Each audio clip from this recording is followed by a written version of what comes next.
Ready for 500 laps of short track beat and bang? That's what NASCAR on Fox has in store for you this afternoon.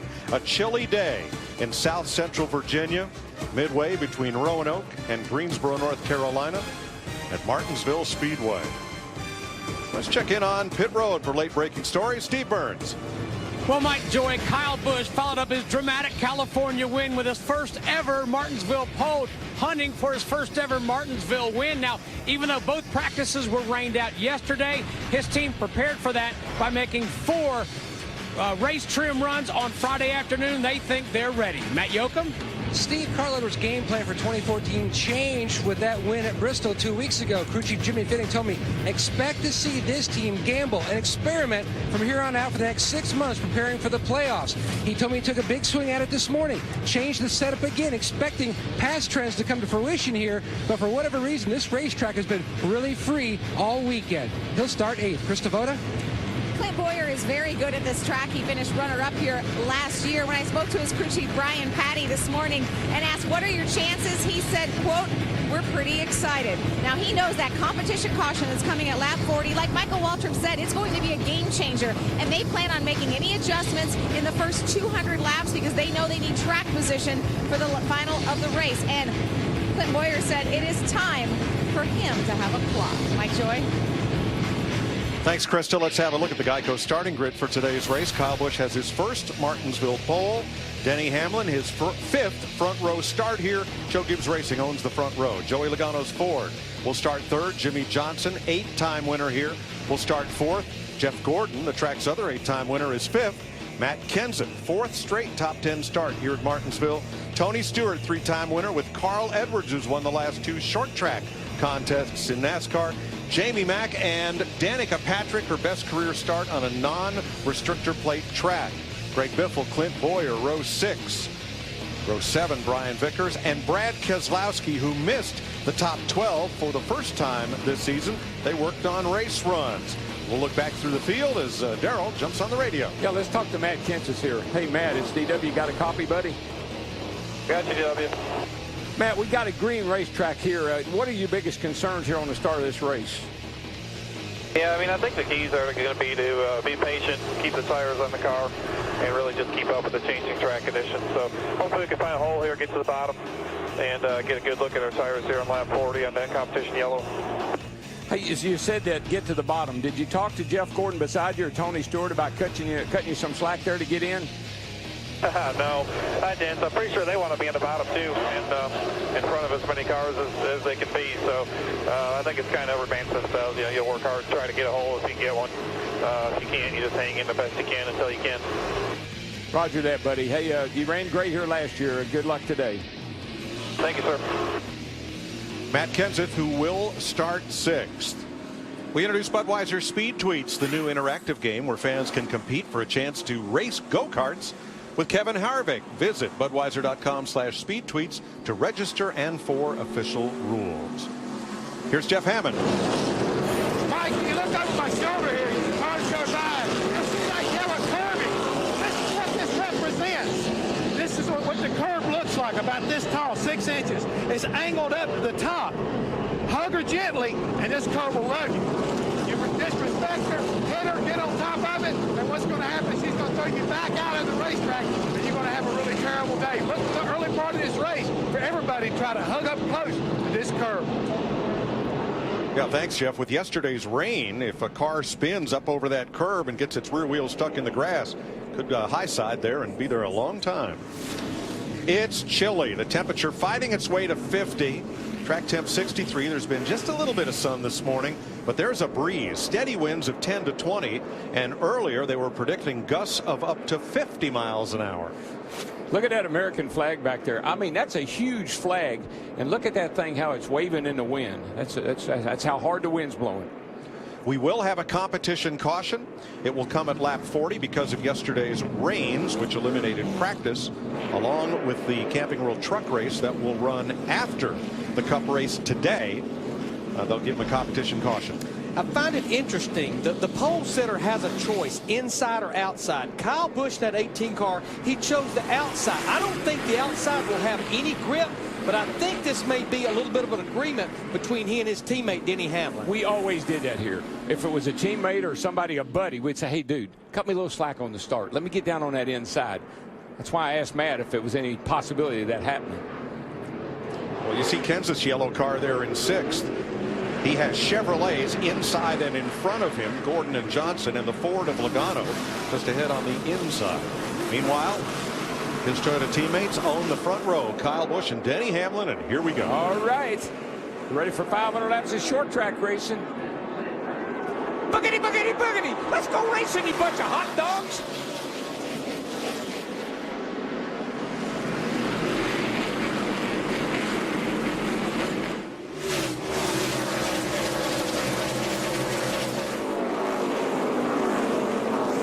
Well, Kyle Busch from the outside won the battle down the straightaway for lap 1, and Jimmy Johnson snuck into 2nd spot.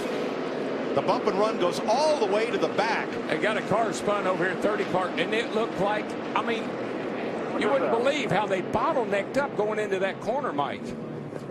That poor boy, every time I talk about somebody high-siding, getting stuck up over the curb, Parker Kligerman. Yeah, we talk about, gee, hope nobody blows an engine. Parker Kligerman hit the wall. 42 got a lot of that action. There were cars just bamming into each other. It may have been the 30 car. I didn't see how it started, but it got bottlenecked there, and people were just slamming into each other. It was like a giant accordion squeezing together. Yes, sir. As cars that were trying to get into that corner all got piled up, and Parker Kligerman's race doesn't last a lap. Now watch the 42 of Kyle Larson. Now we're going off into turn 3 here. And up ahead, you'll see a bunch of cars in front of Kyle Larson. The 23, Menard, the 27, the 13, all of them are checking up. With nowhere to go and just started hammering on each other. All it took was one driver to check up, and it was the accordion for about 5 or 6 drivers deep. The cold tires, no grip in the racetrack. Everybody was really tippy-toeing down into that corner, and you can see the Parker got the worst end of the deal in the 30 car. Jeff Hammond was standing right there. And guys, the thing is, everything you said, it was exactly that. The accordion effect. He was right at the end of the line, came in there so hot, he wheel hopped down into the corner, hit the back end of the car in front of him, and then he got spun across that curve that we already talked about. He's hung up there right now as a safety worker to try to get him pulled loose. I don't think the car's damaged that bad, but he is literally just stuck on top of the curve. I'm seeing about 3 or 4 drivers that are dragging part of the rear bumper. We saw Austin Dillon, Casey Mears in the 13. There's a lot of them, they have parts and pieces hanging off the back of them. You know, like we used to come here, we put additional support in the back of the car and the front of the car, so we wouldn't have pieces flying off of it like that. A big roll bar across the back bumper so you could bam into it and not hurt it. The 33 on pit road, work being done on David Stremmy's car. Now, you can pit during this caution. However, due to the competition caution at lap 40, you cannot add fuel to the cars. I think that's the transponder of the 3 car. I'm not sure if that's not what that is dragging along back there. That's what it looks like, some piece of equipment. And if so, that would be the device that sends the signal to NASCAR scoring. Every time that car goes past the start-finish line or one of the scoring loops, you cannot be scored without that in place. All of those drivers are on pit road, including Casey Mears, Justin Allgaier, Martin Truex Jr., Casey Kane, and Austin Dillon. A lot of them with damage to the rear of the car. Well, I think we saw at the front of the field, Mike. Go ahead, Steve. What you got, buddy? And Mike, Darrell's hearing that the 5 of Casey Kane, you see Austin Dillon on pit road, but the 5 of Casey Kane also has some damage. They want to tape up a hole that's just above a duct opening, so trouble early for Casey Kane in the 5. But we're at the track where aerodynamics play the least amount. I mean, the straightaway speeds here are less than they are at any NASCAR track. Unless I had a part dragging the ground, if I knocked a hole in the nose of my car, you know what? I wouldn't worry about it. You know why? It's just more cooling. Because cooler brakes, cooler engine. Let her go, boys. Good point. Under caution at lap 5, here's today's Ford EcoBoost track facts. Martinsville was a charter track of NASCAR where they raced in the very first season. Once NASCAR was born, it's the last one remaining. And the grandfather clock tradition began in 1964 by track owner and promoter H. Clay Earls. Fred Lorenzen drove a Ford to victory that day and was the first driver who got to wind the clock. Krista? Kyle Larson, a rookie at this track, his crew chief Chris Heroy telling him, yes, we have a little bit of damage. You see it there on your screen, the left rear, but telling him it's going to be okay. We're just going to leave it as is. They decided not to come in. They'll come in, obviously, on that lap 40 competition caution, but telling the rookie we'll be okay. Thanks, Krista. Let's go back to the start of this race and have a look at how things began to unfold. That's what I was going to refer to when we went to the pits with Steve. But I know there's a deal here between the two teammates, the 11 and the 18. Figured that out, but what happened after that, Larry? Well, I think what happened, Jimmy Johnson in that 48 knew what was going on, and he stayed hooked to the rear bumper, that 18. And I think Denny Hamlin was a little too conservative and gave his teammate too much room, and that allowed Jimmy Johnson to jump down in there to second. Plus, Johnson had Denny Hamlin 11 pinned down. He hit that curve a little bit, getting in the corner. Car got a little loose. Johnson was able to get a nice bite up off the corner, and now he's running second. So Kligerman, who is at the back end of that accordion-style crash, is the car that gets towed to the garage area here in the infield. You can see a lot of those bars I was talking about that we put in the front of these cars because we know we're going to do a lot of pushing and shoving. But look, everything went over the top of that into the radiator. During the invocation, the preacher mentioned the passing of Tim Plogger, who was a merchandising manager regionally for Kroger, one of this Speedway sponsor, great member of the Speedway family, and did a lot with Victory Junction Gang Camp. We want to remember him. And we asked you to show us how you get ready for race day. Let's take a KFC social media pit stop and get a look at how do you KFC from the Honduras. How about that? There you go. Happy family enjoying the race. I did a little KFC in this week myself. One right out front out here, not too far from a track. Bucket of chicken and short track racing, that's about as good as it gets. Yeah, they are replacing the barrels. Noted racer John Fitch, who passed a year or so ago, was a factory racer for Mercedes and a designer of those barrels filled with sand and dividers, and they attenuated or absorbed impact. You see them in front of bridge abutments on highways all over the country. The big yellow barrels that you see here, a tribute to the inventiveness of Falls Village, Connecticut's great racer, John Fitch. That's what an orange cone becomes when it grows up. It's one of those. But it's really the same principle as a safer barrier because it gives. It has give to it when a driver hits it with the car.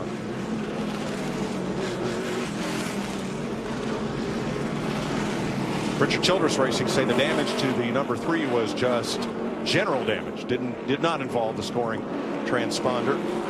As we get ready to line up for the restart, I want to say hi to one of America's great hot rodders and participating sponsor and supplier to NASCAR, Vic Edelbrock, having a tough recovery from back surgery, and kind of want to wish him well and hope that's a speedy recovery. He gets back behind the wheel of his vintage Mustang soon. It looks like, Kyle said, that inside is where I really wanted to be, and I'm definitely going to be there now with this 48 car to my right. And I have my teammate Denny Hamlin in the 11 behind Follow me this time, and we'll be okay. Busch, Johnson, Hamlin and Kenseth, Logano, Gordon, Edward Stewart, Danica Patrick, Clint Bowyer. There's your top 10 as we go back to green. One thing I like about the restarts here, Mike, is that concrete, at the end of the concrete, it's time to go. For the second time in a row, Denny Hamlin in the 11 did not get going on that start. Car's a little wobbly on that real low air pressure. The car looks like it's just moving around a little bit. It'll come alive here in a second. He's fighting Jeff Gordon for 4th, and Danica Patrick gets to the inside. Now it's Bowyer way up on the outside, and along with the 24 of Jeff Gordon. Daryl, contrary to my belief, the outside groove actually has some decent grip right now. Well, Larry, there's no grip anywhere. Yeah. So it's pretty balanced right now. There's no rubber down on the racetrack, so you can go wherever the other guys aren't right now. That was Clint Bowyer's front bumper cam. And Gordon closes off Denny Hamlin and secures the 4th spot. Hamlin 5th, Logano 6th, Edwards 7th, Bowyer, Patrick, and Stewart. And a little further back, battling hard, Vickers and Biffle for the 14th spot, and the pack behind him. 2nd place. Here comes Kenseth. I'll think Matt was too much talking to him on the parade lap there. I don't believe he's too much worried about anything. He's just worried about how long it take him to get to the front. He's got on the move right now. Tony Stewart, Danica Patrick teammates fighting for ninth. Jamie McMurray looking for racing room behind them. Really nice run by Danica to qualify in the top 10, and she got a good race car, and she is very confident, and she likes this racetrack. That's where the confidence comes from. Darrell, when you qualify well, it just makes the whole race flow better, regardless of the length of it. You have no disadvantages. You got a pretty decent pit stall. You're starting up ahead of a lot of the cars that you normally have to be racing with or try to pass. So everything plays into your favor when you're running well, qualify well. 16th place, Eric Almirola getting underneath Brian Vickers. Here comes Almirola's teammate, Marcus Ambrose. Couldn't quite squeeze in there. But he tried hard. As we got a battle for the lead here. Matt Kenseth just drives by his teammate Kyle Busch to take the lead. That was pretty impressive, boys. Matt started 6th, and at the end of 16 laps, leading the race. Kenseth led 96 laps here last spring. 202 in the fall race last year. Well, this is the kind of racetrack you'd expect Matt Kenseth to be a star on. He grew up on these little racetracks up in Wisconsin, Slinger, places like that. Milwaukee, tracks very similar to this. We talked about it in the pre-race show. We felt like it would be a battle between Hendrick Motorsports and Joe Gibbs Racing. They occupy the top 5 spots right now. And Clint Boyer and Tony Stewart past that 99 of Carl Edwards. And Mike mentioned earlier about the little Ford of Joey Logano. Well, he's running right behind those guys. Kyle Busch fading. Here comes Jimmy Johnson for second. Something that didn't look right. That didn't look right at all. Well, remember, 20 laps, Darrell, from now, a competition caution. So Kyle has led some laps. If that car is not to his liking, most weeks you don't know when you'll get a chance to fix it. This week you do. That's totally out of character. I don't care if they're coming to the green, white, whatever. That's pretty unusual for Kyle Busch to do that. 20 laps complete.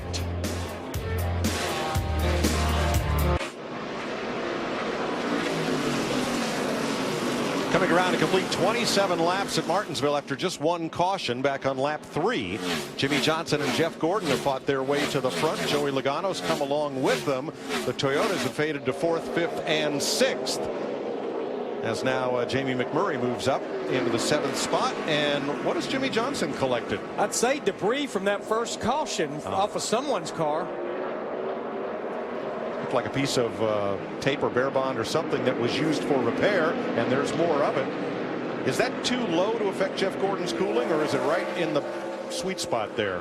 I think that's right in the sweet spot. That's a huge piece, and that is going to cause him a problem. Well, the good news is we know here in about 12, 14 laps we'll have a competition caution. Dale Earnhardt Jr. just passed Danica Patrick. That was for 19th. Here comes Menard with a push from A.J. Allmendinger in the 47. Yeah, one driver opens a door, he gets a lot of friends that follow him through it, just like we saw right there. And if there's any racetrack where push comes to shove, this is it. I always like to pay a guy back early if he gets me. If he makes me mad, I always kind of like to let him know I didn't like that, so he'll watch out for me next time.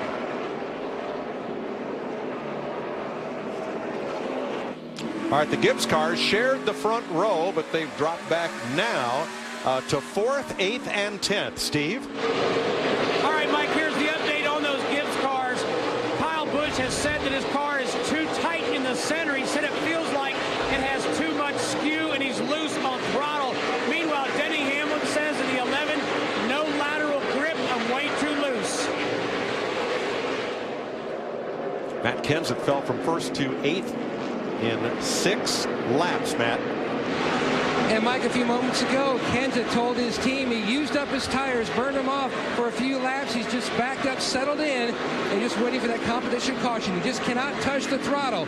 No grip. Yeah, one of the things that was a concern, because the track was green, you got so much power that you would burn the rear tires off of the car. The 40-lap competition yellow is just about perfect for some of these guys. For Jimmy Johnson, it can't come soon enough. He's about to get into lap traffic here. Joe Nemechek. The 66 is the last car on the lead lap. And the starter will begin to work that passing flag, and will probably have it in his hand most of the afternoon. But what that'll do, it's already brought Jeff Gordon in the 24 right up to Jimmie Johnson, Joey Logano, Kyle Busch, Tony Stewart. It'll bring them right up to the leader because these drivers are fighting to stay on the lead lap. Darrell, the lapped cars, it looks like here, if they're considerate, they'll move up high and out of the way. Oh, yeah. I mean, right now, you want to be on the bottom. And if these guys are smart, they will move up out of the way before they get knocked up out of the way. David Stremme next in the 33 this week, the Indiana shoe, and then just ahead of him, Michael Annett in the 7. Plenty of room for Johnson there. What you're not ever sure of when you're like Jimmie Johnson is that 33, when I got a nose on, is he going to give me that inside or is he going to race me down in there? You got to really be careful. Well, the other thing, these drivers that are on the verge of going a lap down, they're fighting to be the first driver a lap down, knowing that in 4 laps we get that competition caution if they do get lapped. See, you don't want to race people or get wrecked by people that can't beat you. You know, you don't want to take a chance lapping a car right now, knowing that could mess up your whole day. So you got to be pretty cautious. And one of those cars just 3 cars ahead is Johnson's teammate, Kasey Kahne. Now 2 laps to the competition caution, which will fly once the field pretty much cycles through here.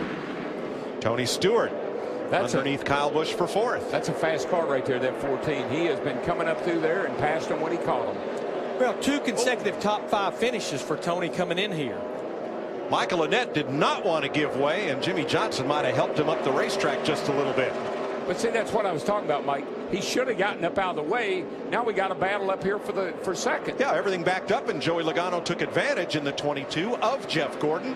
Logano moves to second, and shortly that caution flag should wave as they come by to complete lap 40, and we will have the competition yellow. Kasey Kahne will escape going a lap down, and so will Travis Kvapil in the 32. Well, that was an eventful 40 laps. Now comes the fun part. At Martinsville Speedway, there is just one pit road. They used to pit on the front stretch and the back stretch. Then they built that garage area on what was the back straightaway pit. So everyone enters right there in turn 3 and comes around pit road start right there, and they continue all the way around to the exit of turn 2. So everyone enters the pits at turn 3 and exits at turn 2. And if you want to see what a pit stall selection will do, that 18 car's in the first pit box up there. Let's see where he comes out in relation to where he goes in. There's a mark on the track at the end of the back straightaway that is the commitment line, but you see you're coming around here pretty blind. And on the outside wall down toward turn 1, outside pit wall, there are numbers to show drivers where to start turning in, because it's a blind entry into your pit if you're pitted in the corner. And I think with even a green racetrack, by having no rubber on it, we've been talking about track position. What we mean by that, keeping your car as near the front as possible. I think you'll see a lot of different strategies on this stop right here. 2 tires and then some changing all 4. Yeah, but this is such a busy pit road. I mean, you got to watch out for somebody pulling out in front of you. You got to know where the timing lines are. You got to find your pit box. A lot of action on pit road. Pit road's open. Krista. And Tony Stewart being told by his crew chief Chad Johnston where that first timing line is for him. Right now he said his race car is very good in and off the corners. He's just a little bit tight center. You see the wrench going in. They're going to make a track bar adjustment to give him a little bit looser of a race car in the middle, a little bit more turn. 4 tires for Tony. Matt? Jimmie Johnson slides to a stop. They're making a chassis adjustment across the back. Now, he does have an opening in front to help his exit, but it's only half size of a pit box. He was loose on exit, Steve. Matt, Jeff Gordon says he feels like he's wearing the right front out. He's tight getting into 1, loose off 2. Joey Logano says, I need more forward bite. I need drive off. Kyle Busch saying, I need more forward bite, and I'm not rolling the center the way I need to. Jimmie Johnson wins that race off pit road, and there's a crash. Kasey Kahne got hit by Brad Keselowski. And that's serious damage to that 2 car. So many drivers on pit road. That's the product. Kasey Kahne was one of the last drivers to come in there. He gets hit by Brad Keselowski as he was trying to leave, and that's a lot of damage on that 2 car. We're really bad here. They call it a half mile of mayhem. Ready for the restart. Brad Keselowski, major damage to the front of his car. He's gone to the garage to make repairs after he was exiting pit road. Kasey Kahne was coming in and they collided. We'll show you replay in a bit here, but right now we're getting ready to restart with Jimmie Johnson and Jeff Gordon on the front row. Two Chevys in front of the Toyotas of Kenseth and Busch. Then Stewart, Logano, Hamlin, McMurray, Harvick, and Bowyer. The top 10. Boy, there's some real disagreement about who goes where back in the pack there. They were 3 wide coming in to get the green here, but they got it sorted out. Jeff Gordon in that 24 battling Matt Kenseth in the 20 on the outside for that second spot. Well, we saw Matt. He started 6th, drove to the lead, but then the car went away on him. So they probably made some pretty serious adjustments to Matt Kenseth's 20 car. Kenseth slots in. Now it's Tony Stewart on the outside to battle Kenseth for third. Darrell, everybody's got new tires, but how long do you dare run the outside? Well, I don't know. Right now, I don't think it makes a lot of difference because there's no real distinctive groove. There's not a lot of rubber on the track. So if you can get around on the outside, that's the place to do it because that's not where, and nobody wants to be out there. Right now, Tony Stewart at 14, he does not want to get hung on the outside because there's such a long line of drivers on the inside. Yeah, that's the downside, Mike, then, Larry. To get out there, you get in a situation like Tony's in, and, buddy, next thing you know, you're running 20th. You can make some good moves on new tires for a lap or two, but then you need to get back in line. All right, let's go back to what happened on pit road to Brad Keselowski. Now, watch the 5 of Kasey Kahne. You're watching from Eric Almirola's car. Kane's trying to get into his pit. Brad's trying to exit. And there's the damage. Kurt Busch clips him hard on the right front. Yeah, we saw Kurt Busch in the 41 back on pit road as well. It almost looked like the 5 car got on the brakes and got loose trying to turn into his pit box in front of Brad. As we spoke at the top of the day, when you're pitting down in turn 1, it's a blind entry to your pit. And Kahne might have wanted to turn in a little sooner. Well, I know that the 2 car, they didn't qualify that well, but they were really excited about their car for the race because it was one of the fastest cars on the longer runs. Thought they really had a nice package for the race. Keselowski is still in the garage along with David Stremme and Parker Kligerman. Larry, everyone made adjustments at lap 40. But is that the critical adjustment, or do you need to wait and look at the tires that came off the car at lap 40 and then make your game plan here on out? Well, I think you had to make adjustments based on what your driver was telling you. We know we heard a lot of drivers that were loose. But, yeah, I think the reason about every driver in their team changed 4 tires right there, they wanted to look at the wear. I think we'll get into the mode where we see more just 2 tire stops. All right, backing up is Jeff Gordon. You just saw Tony Stewart go past, and that'll drop Gordon to 6th. Down to the garage, and Matt. Mike catching up with the Miller Lite driver, Brad Keselowski. So walk us through the traffic on your issue on pit road, Brad.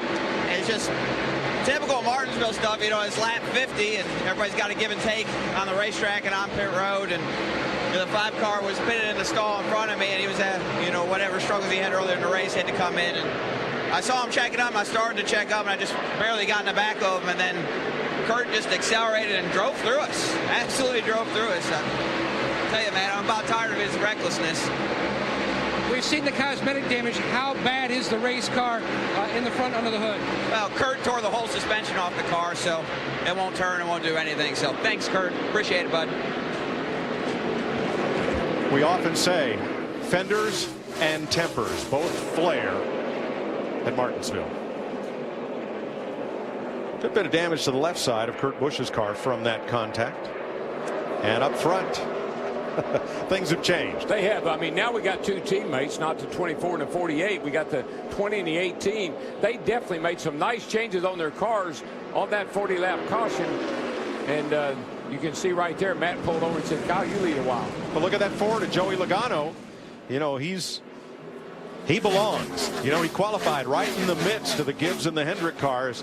And his Ford, his Penske car has been there, right there. It'll be somewhere else if he pulls down in front of Tony Stewart one more time like he just did going into turn 1. Smoke doesn't take kindly to that, and he's got a fast car. That 14 is somebody to keep an eye on. Steve? And Mike, Jeff Gordon just told his crew that his car is way too loose. He's had to back off to save it.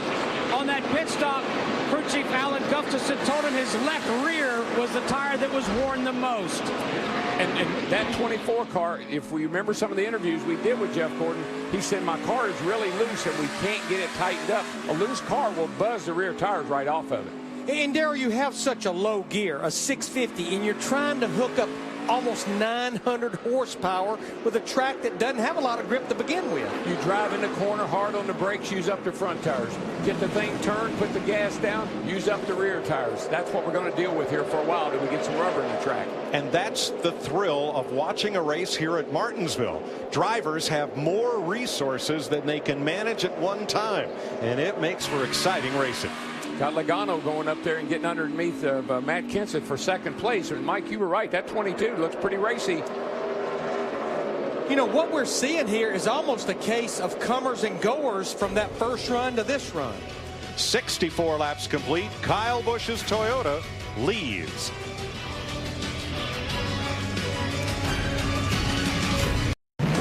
NASCAR Sprint Cup Racing on Fox is sponsored by Budweiser. Great times are waiting. Grab some buds. By Liberty Mutual Insurance. Responsibility.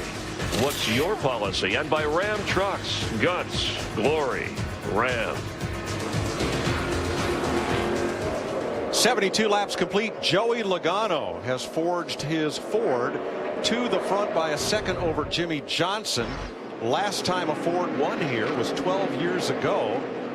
None of the current Ford drivers were even in the series then.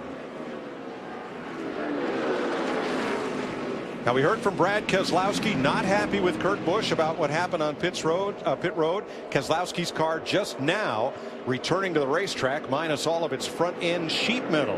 Here's what Kurt told his crew about it. We just got destroyed by the 2 car coming out of the pits. Left rear just got hammered. We're probably ruined for the rest of the day. Yeah, see, that's something you got to work on, man. I mean, we're 70 laps into the race. You got a little. Every car here is going to have body damage on it. Everybody here is going to have some issue. Put it behind you. We got 430 more laps to go, buddy. Sound like to me 3 sides to that story. Kurt's side, Brad's side, and probably what really truly happened. Well, that's the 3 sides of the story, right? His, yours, and the truth.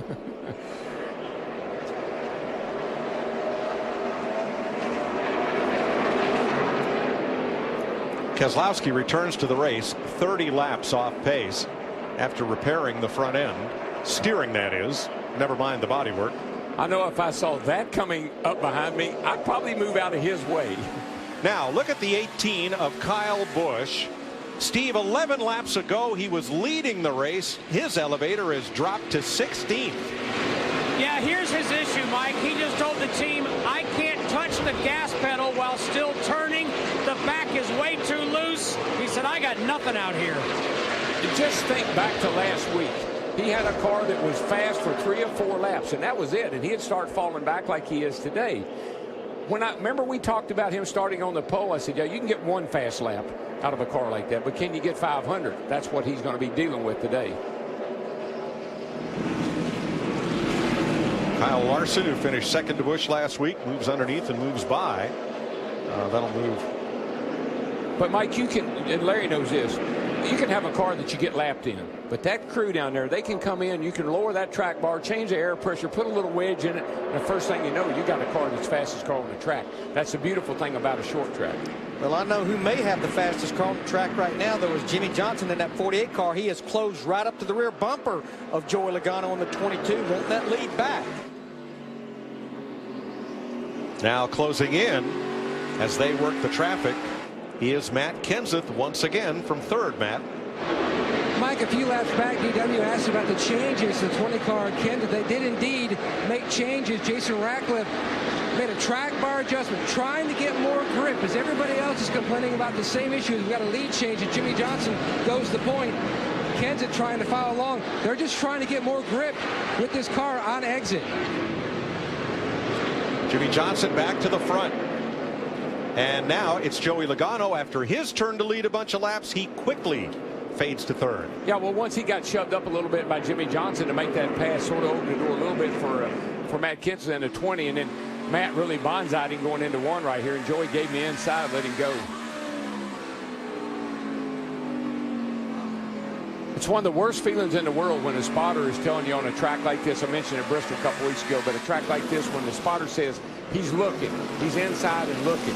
Okay, so am I supposed to turn in or am I supposed to give him the line? So I always like to say he's there.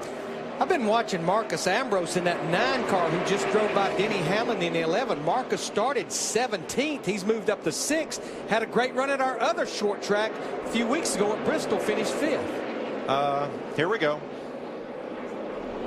You think these two guys are looking for each other, or is that one guy looking for that other one? Or Darrell, race drivers have longer memory than elephants. I don't know. You look out the nose of that thing, you don't have one. Do you remember who did it? Well, that's true. I saw a hand coming out the left side window of that 2 car as well. Yeah. You want by me? You may have to work a little bit. This is going to get ugly here. Here we go. And Brad jams on the brakes. Everybody stacks up. Now they're side by side, and it's on, heading for turn 3, and it's off again. But no, you know what? Brad didn't wreck him. Brad just sent him a little message. He wasn't happy. We'd say he brake jobbed him. He just did a little number on him, but he didn't wreck him. No. All I know is we still have 414 laps to go. And that's what I love about short tracks. You can do that. You can send a guy a message. You can mess with him a little bit. You don't have to wreck him. Krista? I want to give you guys an update on Clint Bowyer. He's dropped back a little bit because he said the left side of his car he feels like is coming up out of the track. He's spinning the tires. He's talking about maybe putting a spring rubber in the right rear. And here's what I'm seeing. These guys are eating up their rear tires. We've seen a bunch of comers and goers. Tony Stewart, he was on a tear going up through there, and now he's falling back to 7th. Every time somebody makes a hard charge, they fall back. A.J. Allmendinger, 15th, and here we are again in close contact, let's say. I think that pow, right there. Just wants to mess with him a little bit. Brad Keselowski has nothing to lose. He's 31 laps down. He has a win at Las Vegas, and he doesn't have a whole lot of race car left. Well, and you know, you heard Kurt say, I guess our day is over. Well, maybe he knew something that we didn't. Well, that many years ago, Kurt Busch was driving that 2 car. But listen, Brad is doing exactly what some of us older drivers would do. We would haunt you. Every time you saw me, you knew I was going to be in your way. Every time you saw me, you knew I might shove you up the hill a little bit. Kind of like, remember me? Don't think this is over, folks. We have 408 laps to go at Martinsville Speedway.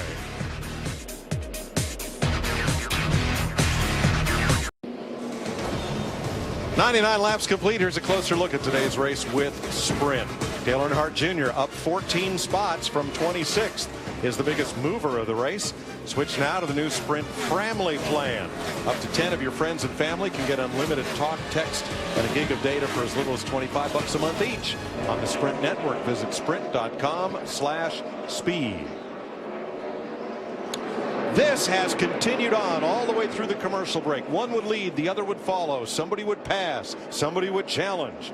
And Brad Keselowski, 31 laps down, not going to let Kurt Busch get anywhere away from him. No, it's just aggravating each other. I'll aggravate you a while, and then you aggravate me a while. But I always say, I'm not going to win today, but guess what?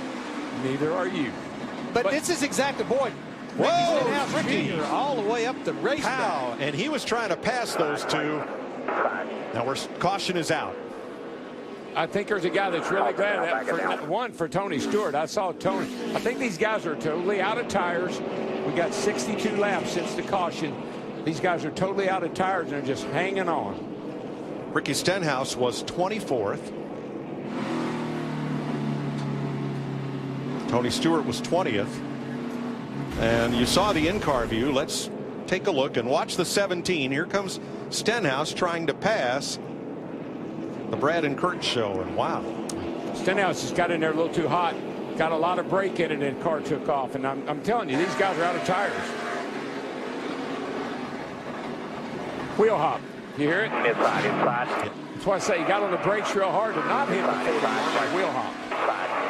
One back, clear. Now, just before that, we were talking Tony Stewart. Watch what happened to him.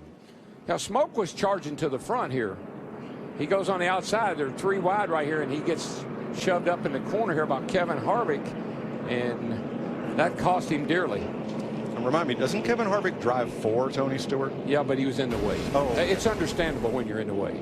But Darrell, it's almost like he got shoved up so high, he got into what we call the marbles and got a lot of those little rubber clunks on his tire and had to get them cleaned off before he could get going again. What I see, there's a number of cars that are really good when they got fresh tires, but they're wearing their tires out quicker than some of the leaders are, like Jimmy Johnson and Matt Kenseth. This should be 4 tires for everyone and fill her up with Sunoco race fuel. And a couple of wrecks on pit road.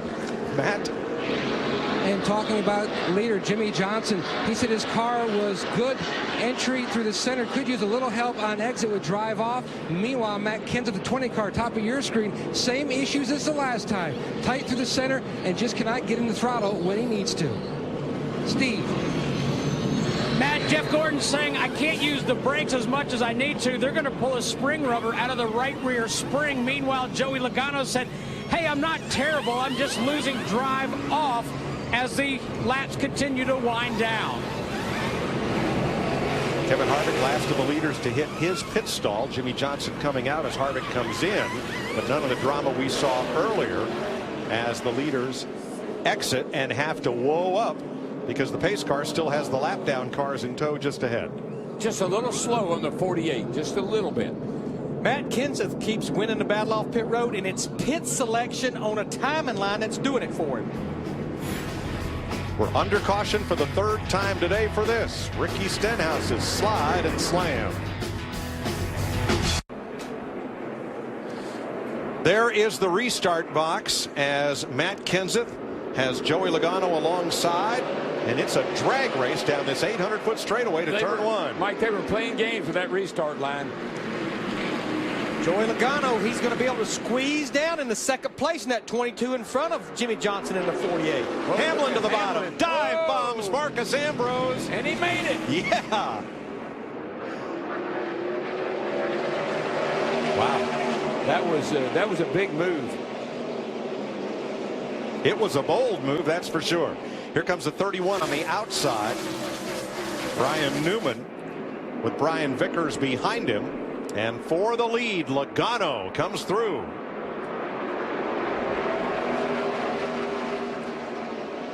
Before today, Joey Logano had never led here as Josh Wise comes to pit road. He got caught in a turn 3 dust up on the restart with Danica Patrick and others. So I think that's a part of the frustration with Brad Keselowski too.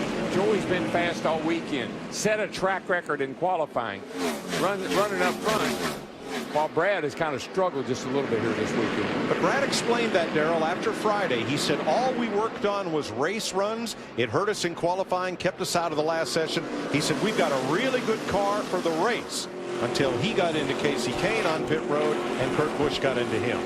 And I know Joey, we got a spin down Big 3 and 4. spin. Big spin.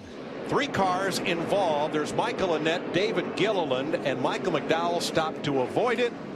And so did Kyle Larson, who is back there because he made a 2nd pit stop while the caution was out.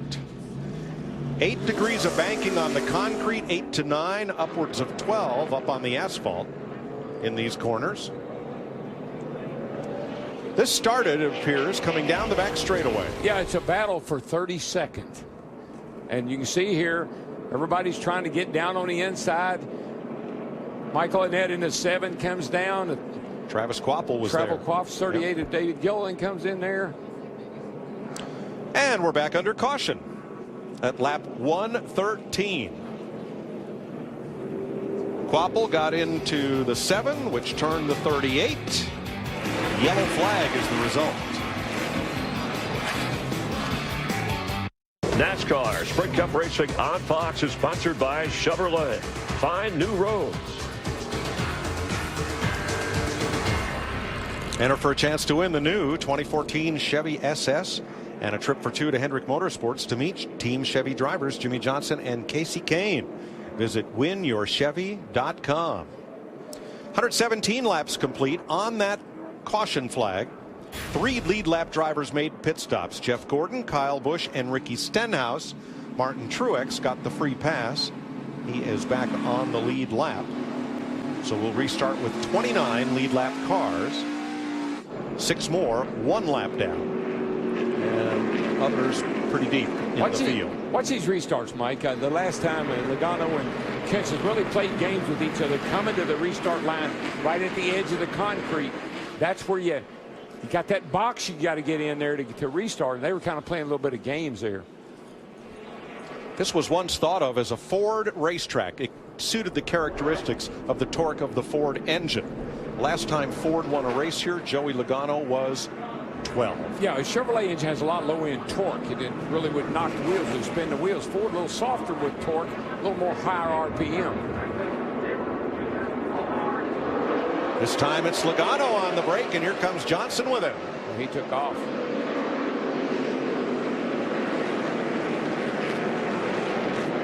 Kenseth in the 20 got a pretty good bite up off of turn 2. Can't quite clear Jimmie Johnson in that 48. Ooh, buddy. See right there, you just aren't sure. Should I cut down? No, I got to leave him a little bit of room. So close. If he could have cut down going into one, he gets the spot. But now he's going to get stuck on the outside. And he's got Hamlin lurking on his rear bumper. You who won the battle with Ambrose. You can sit out there for 3 or 4 laps because you got fresh tires. But, buddy, you can't stay out there very long or you'll get freight trained. Now, if you're Hamlin, do you let your teammate in? Yeah, not so much. Probably not. No. I wanted to. I thought about it. I wish I could have.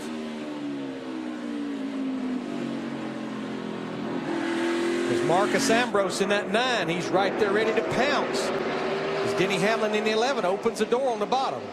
See, that's what happens when you sit out there on the outside too long and you start to lose a little bit of grip, then you start to get freight trained. How about that driver right behind Marcus Ambrose in that 16 car, Greg Biffle? Chris Myers mentioned it in the pre-race. He has never had a top 5 finish here, qualified well, and he's keeping it at the front. And he's denying Matt Kenseth a shot at the inside lane, Steve. In the report from Greg Biffle, he says we're just a hair tight, just a little bit tight. They made a track bar adjustment and also a wedge adjustment. Thanks, Steve. Now remember, Jeff Gordon pitted under this caution along with Ricky Stenhouse. And look at the front end of his car. Here's why. And see, it's that accordion thing, Mike, and you saw that nose on that 24 really buck up in the air, Steve, like you got a lot of damage. And DW, they have pulled spring rubbers twice, which is a sign that car is not handling. But Jeff Gordon said, we just killed the nose of this race car. And that's the tightrope that a driver and a team walks. You need to make adjustments. You have to weigh out risk versus reward, though, going all the way to the back of the pack. Dale Jr. to 8th, dropping Kenseth to 9th. Here comes Vickers. But I've been watching Jeff Gordon, and I think I can explain why that happened down there. Gordon has no drive up off the corner. He's just not getting any launch. He loses a car length or 2 exiting the corner. He's got to try to make it up on exit by going in deep. It was just the wrong time to do that. And all the cars in front of him were slowing down and a lot faster than he was. He was coming at a real high closing rate. The guys in front of him were already slowing down. He bammed into the back of the 32. You see there how Landon Castle gets away from Jeff Gordon on corner exit. Jeff's got to make it up on corner entry. You can, but listen, every car here most likely will have some sort of body damage when this race is over with. You don't have to worry so much about your fenders. Or just don't knock a hole in the radiator and don't close off the brake ducts and you'll be fine. I got a story for you on that after we ride with Jimmie Johnson. Darrell? Yeah, I mean, Jimmy is in really good shape. I think he has a good car in the long run. You can see his steering angle getting quite a bit. Watch how far you have to turn the wheel here at Martinsville. You'll never see a driver turn the wheel that far anywhere else. I mean, that's a handful. That's what we call a handful. And just the miles per hour difference from the end of the straightaway to off the gas in the middle of the corner. But listen to the engine. That's what you hear these drivers all the time talk about, rhythm. And the engine is part of that rhythm. Listen. You just get that in your mind. You hear it over and over again. You don't even have to look. You know right where you are based on the sound of the engine. From 4,800 RPM mid-corner to 9,600 at the end of the straightaway, you're doubling your RPM from its slowest to its highest point on one straightaway here. Yeah, and it's buzzing the rear. The guys that are really good, you got to be able to put that throttle down and not buzz those rear tires. Johnson has great drive off, and he returns to the lead, passing Joey Logano. Denny Hamlin and Marcus Ambrose have caught the leaders now. Yeah, I mean, that old 48 car is boot scooting up off the corner. She just lays down and goes. Now you're inside Eric Almirola's car.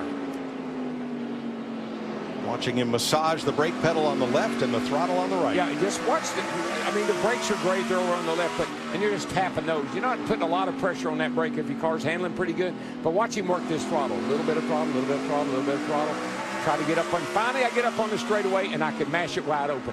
Just for an instant, not very long. One thing I noticed, they know the driver really uses that brake pedal. Look at the size of the return spring that Trent Owens and that group that they put on that brake pedal. Well, that's the thing that we used to do here all the time, and apparently it still works. We put a big spring so that you can ride with your left foot on the pedal, but it's not applying pressure. Because a driver that left foot brakes will lay that foot on that pedal. He's applying pressure, but he doesn't know it. Almirola is 14th. His teammate in the Stanley Ford, Marcus Ambrose, in that number 9, running up in the front 4 here at 137 laps in Martinsville. NASCAR on Fox is sponsored by Samsung. The next big thing is here. Do more on the new Galaxy Pro Series tablets. By Dr. Pepper 10. Bold flavor, 10 calories. And by Lowe's. Lowe's, never stop improving.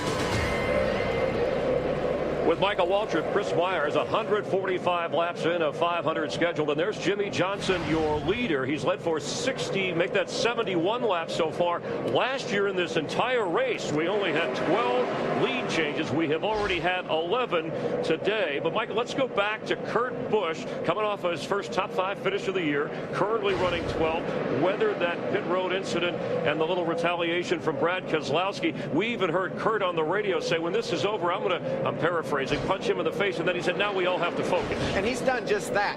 The maturity he showed when Brad was messing with him during that green flag run was amazing, and now he's raced his way up inside the top 15. So great job from Kurt recovering from what could have been a day-ending scrub-up with Brad Keselowski. Dale Earnhardt Jr. has finished second here twice, has never won here. He's won more, or I should say led more laps at Martinsville than any other track. Started 26th, and now he's worked his way up to the 6th spot. Yeah, he was confident that he had a great car in race trim, and he's methodically worked his way through the field. It's hard to pass that many cars, Chris. He's got a fast race car. He's led a lot here in the past, like you mentioned. Look for him to be a factor late in this race. And Petty Motorsports, Marcus Ambrose in the 9. He's up to 4th on the radio, telling his crew, hey, I think we can win this. The goal, let's win it for Miss Linda, referring, of course, to Linda Petty, who passed away this week. And, man, he's solid. He just drove around Denny Hamlin, one of the guys we thought you'd have to beat to win this race. He's been able to move around Hamlin up to the 4th spot now. Ambrose is looking good. A couple other guys with some good, strong runs earlier. Paul Menard is currently running 12th. He's been inside the top 10 a lot. And look at Biffle. Biffle, not one top 5 finish on a short track here at Martinsville, but yet he's raced up to 2nd here. He might be a factor. Chris, I think if you've never finished on the top 5, as long as Greg's been doing it, you'd think, does he have it in him? He's showing. Yes, I do. Absolutely. 0 for 68 on short tracks when it comes to victories. Maybe he's aiming for one here. Only one of the 5 leaders today has won at Martinsville, and Jimmie Johnson is your leader at the moment on Fox.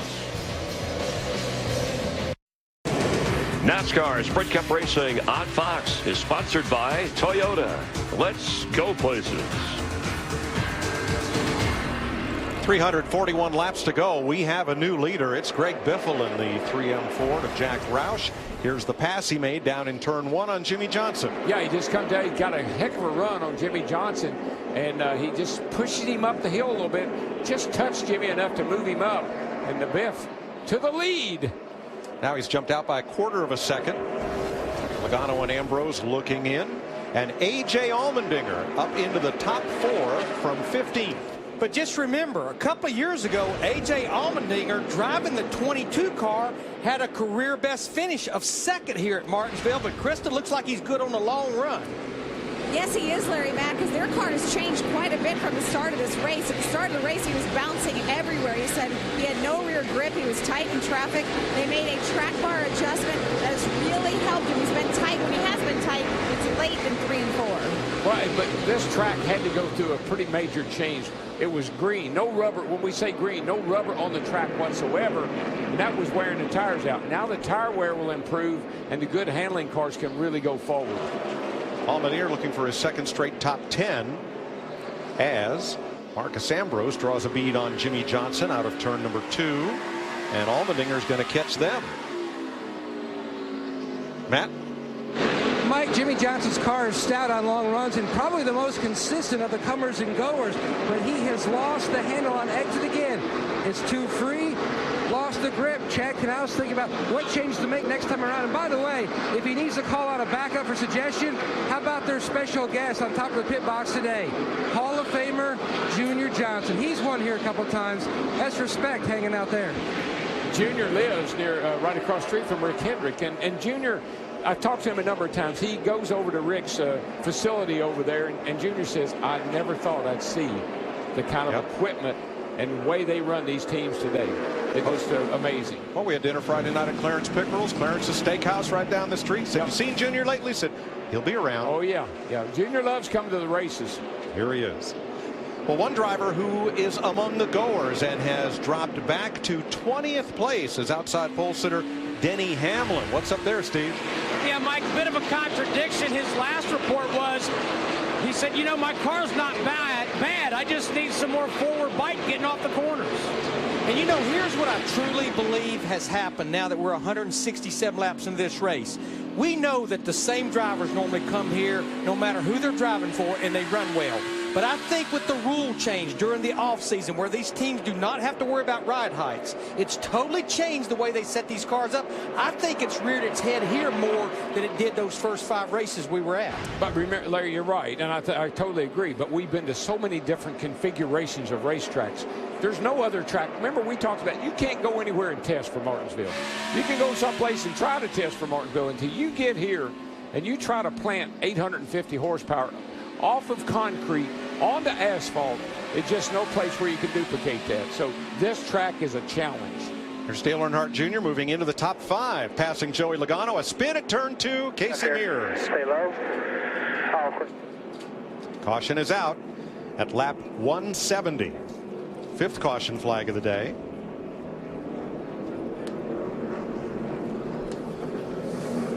He was 31st, 1 lap down when that happened. I didn't see it. Was it assisted or unassisted? Let's take a look. Let's find out. See him right back there. I believe he got a little help from David Gilliland in that 38 car.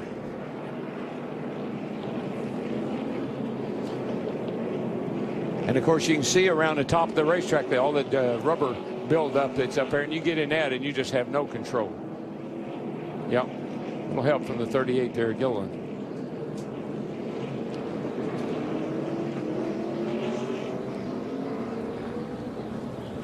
Even on the short track, look at those roof flaps and hood flaps come up. Even on the short track, what are they running right there, Larry? Probably 50, 60 miles an hour going around. Yeah, yeah. They definitely still work very effectively, though. It's been about 51 laps since that last restart, so pit road will be busy. 4 fresh tires. Jeff Hammond. Hey guys, one of the things I've been watching as these cars get ready to come down pit road are the center of these hubs. When they come down, last few times, been checking it, 325 degrees, when they go on at 60 degrees. So we're still seeing a whole lot of heat as far as around the side of this hub, this wheel. I think for the end of the day, we're probably going to have some brake problems before it's all said and done. They're really putting a lot of heat in these tires right now. Thanks, Jeff. Greg Biffle leads them on to pit road. Krista. Mike, I love to share with you how drivers are feeling inside the race cars. A.J. Allmendinger just coming on the radio earlier and said, pretty cool to pass Jimmie Johnson at Martinsville. His car is so good that they don't plan on making any adjustments on this stop, Matt. Krista, Jimmie Johnson, the 48 machine, back to 4th, upper left of your screen. He said, if anything, if you can help my exit, that is where I'm being hindered most. Making a chassis adjustment in the car, Steve, just rolls so well through the center. Well, Matt, Marcus Ambrose in the 9 says, I'm just a little bit tight in the center. Help me roll there. You see Marcus Ambrose. Meanwhile, Greg Biffle said, I'm pretty good. I'm just a little bit loose in. He's in the 16 car. And Joey Logano in the 22, he exits pit road, says, I just don't have any drive off the corners. Nice job by team number 9. Marcus Ambrose will be the first off pit nice road. job till they get over and have to stop. But, man, look at this. There's Kane coming in there again like we saw him do earlier. Coming around that turn, you just have no idea. They're all stopped there. But there is some hanky-panky going on pit road with these timing lines. I can tell you that. Marcus Ambrose, whose career in NASCAR started right here in 2006 in the Truck Series, is your leader. Well, Kurt tore the whole suspension off the car, so it won't turn, it won't do anything. So thanks, Kurt. Appreciate it, bud. We just got destroyed by the 2 car coming out of the pit. We're bad here. We're really bad here, Paul. Left rear just got hammered. We're probably ruined for the rest of the day. Rest of the day has a long way to go at 176 laps. Marcus Ambrose and Greg Biffle are your leaders after pit stops. Here's a closer look at today's race action with Sprint. The last time Richard Petty's number 43 visited victory lane at Martinsville, it was 1999. John Andretti was the driver. Switch now to the new Sprint family plan. Up to 10 of your friends and family can get unlimited talk, text, and gig of data for as little as $25 a month each on the Sprint network. Visit a Sprint store and start your family today. Eric Almirola, I see all those stickers all over the place, and all I can think of is Dick May. He was a rep for STP. You'd get on an airplane, and as you walked off the jet bridge, there'd be a sticker on the fuselage right next to the door opening. He put them everywhere. As a kid, I had them on my notebook. You know, you had STP stickers. They were the hot tip, man. Andy Granatelli, I remember him so well. Here's your Ram race summary. Marcus Ambrose, the leader, 27 lead lap cars with Ryan Truex, who got the free pass. We've had 13 changes among 7 different leaders, and we've just finished up the 5th caution of the day. Guts, Glory, Ram, green flag. Boy, these restarts are really interesting.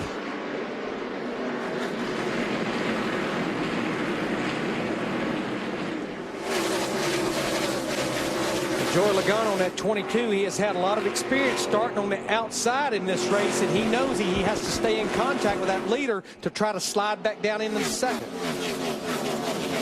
Matt Kenseth, the first non-Ford in that mix. His Toyota alongside Biffle for 3rd. Then Johnson and Earnhardt in Chevrolet. But we've seen Matt do this time and time again. He gets on that outside.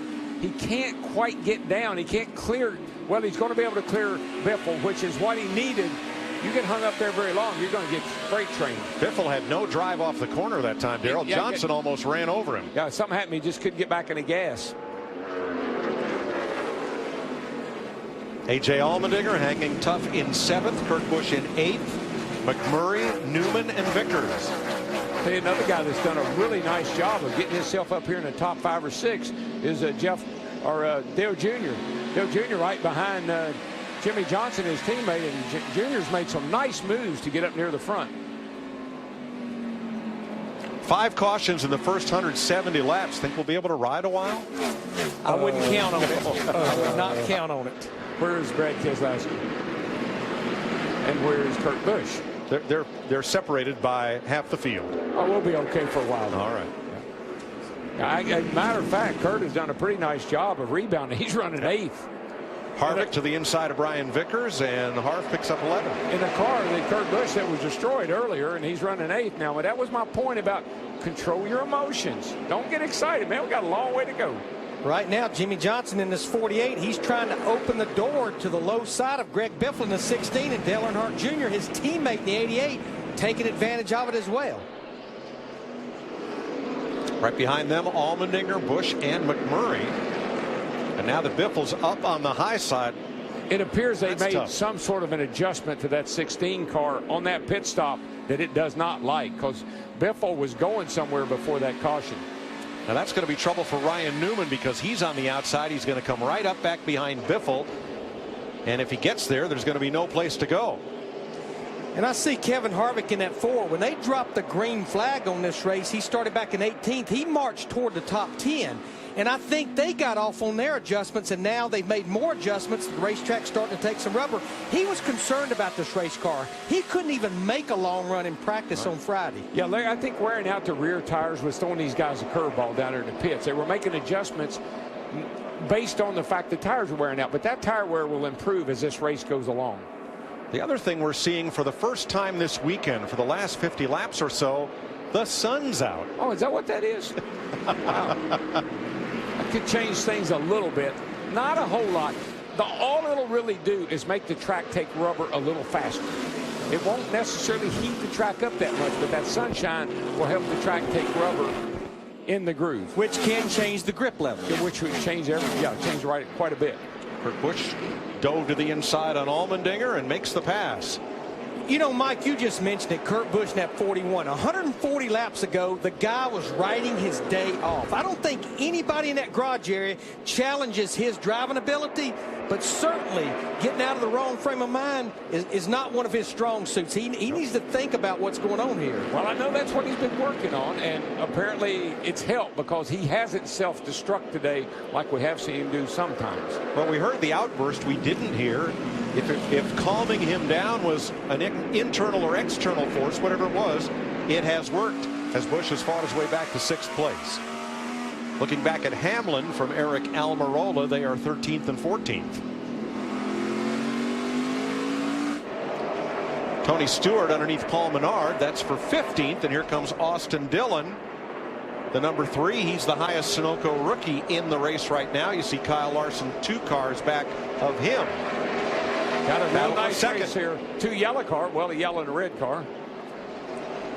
Matt Kenseth gunning for 2nd and keeps Logano to the high side long enough for Jimmy Johnson to gain ground. It's just like Daytona and Talladega. If there's an opening, you get a guy shoved up a little bit, you want to get that nose in there and get by him because you don't have a lot of opportunities to pass here. But yeah, you just mentioned Austin Dillon in the 3. This is his first Sprint Cup Series start here. Kyle Larson ran the race in that 42 car in the fall here, but blew up early. Did not get a lot of laps. No, the way Larson described it, he says we started blowing up on the pace lap. It wasn't a great outing. Yeah, I was a little worried about Kyle Larson today because he likes to ride the high line. I told him, son, you're going to be in trouble here. And I've never seen anybody run the high line at Martinsville. Not his high line. Well, our leaders just about got in trouble with David Reagan in that 34 car, but there goes Kenseth in the 20 to the bottom, takes it away from Ambrose. But see, that's Ambrose. And then now that once you move up a little bit, lose your forward bite off of 2 over there, here comes Jimmy Johnson. But that was smart on Marcus's part. And whoa, Logano, Ambrose, Johnson. Middle here, there you go, come on, whoa, whoa, whoa. They all got together as they wadded up in turn 4. Well, Marcus got a little frustrated. He was losing spots, and he cut down in front of Joey Logano. That didn't work out too good.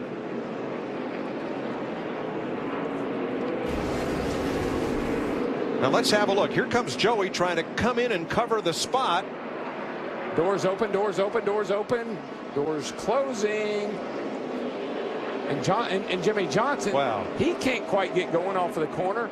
And here comes the rest of the crowd. That door about got knocked off its hinges, Darrell. Yeah, Dale Earnhardt Jr. in 88 and Kurt Busch in the 41. They had to go to the high side in a hurry. So now the fight's for 2nd. Matt Kenseth has yarded these 2 by half a straightaway. And separating that group from the leader is Jimmy Johnson in the 48, Matt. My concern in the 48 pit, the over-the-wall guys putting their helmets on. Jimmy told the team that he has a severe tire rub. You can see the smoke several times as he went by. They're ready in case he has to hit pit road early. Yeah, Matt, it looks like the left rear quarter panel, the back side of it, you can see the crease. It looks like it's folded in on that left rear tire. But I don't call that severe. I mean, it is rubbing, but it's not smoking all the way around the track. So I don't know if that's severe or not. But there's some action right here, boys. Kurt Busch to the outside was trying to pass Ryan Newman in the 31, but he may lose his position to Eric Almirola in the 4. Oh, spin turn 2. Jamie McMurray. Oh, no. Got dumped by Dale Jr. What happened there? Oh, my gosh. And he slammed the wall. Looked like it Dale Earnhardt Jr. got into the one car of Jamie McMurray, and boy, did McMurray slam that wall. Boy, that was a hard hit. Well, McMurray tried to get, you know how you stay in the gas and try to do a 360? He tried to stay in the gas and get the thing to spin all the way around, and it shot into the wall. That thing is killed. Sixth caution of the day at lap 200.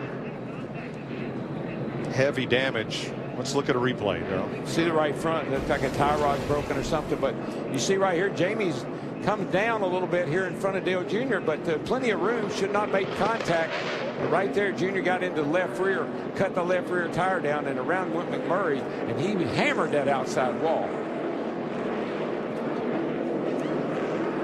You can see the left rear tire was coming off the wheel there when Jr. got into it and cut it down. Let's ride through this with Kevin Harvick, who was right behind Jr.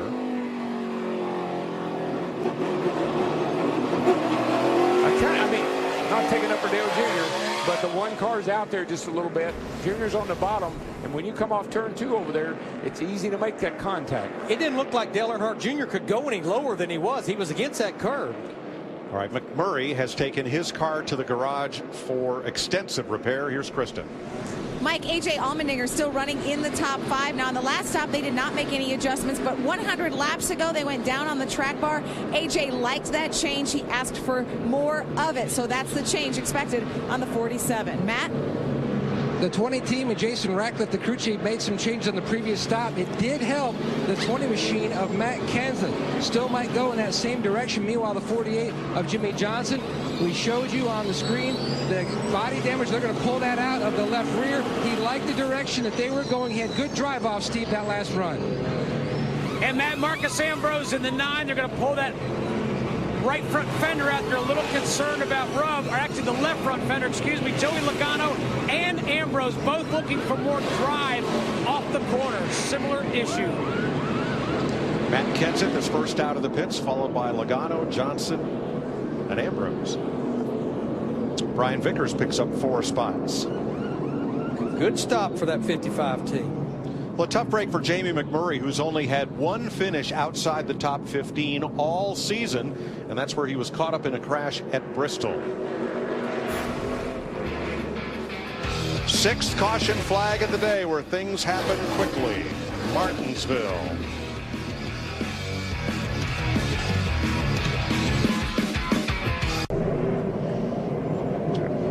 I don't. The interesting Ready for thing the about restart the here as we come out of turn number 4. Matt Kenseth, Joey Logano, Jimmie Johnson, Marcus Ambrose, Brian Vickers is up there, along with Greg Biffle, Kevin Harvick, and A.J. Allmendinger. The team that's been doing a really nice job, and I've been keeping an eye on them, is that 20 car, Matt Kenseth. They had trouble with that car early on, but as this track changes, they're making the right changes to complement the track and the car, and he's out front.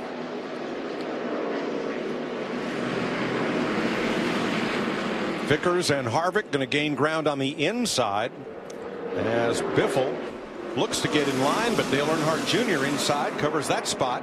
7th place.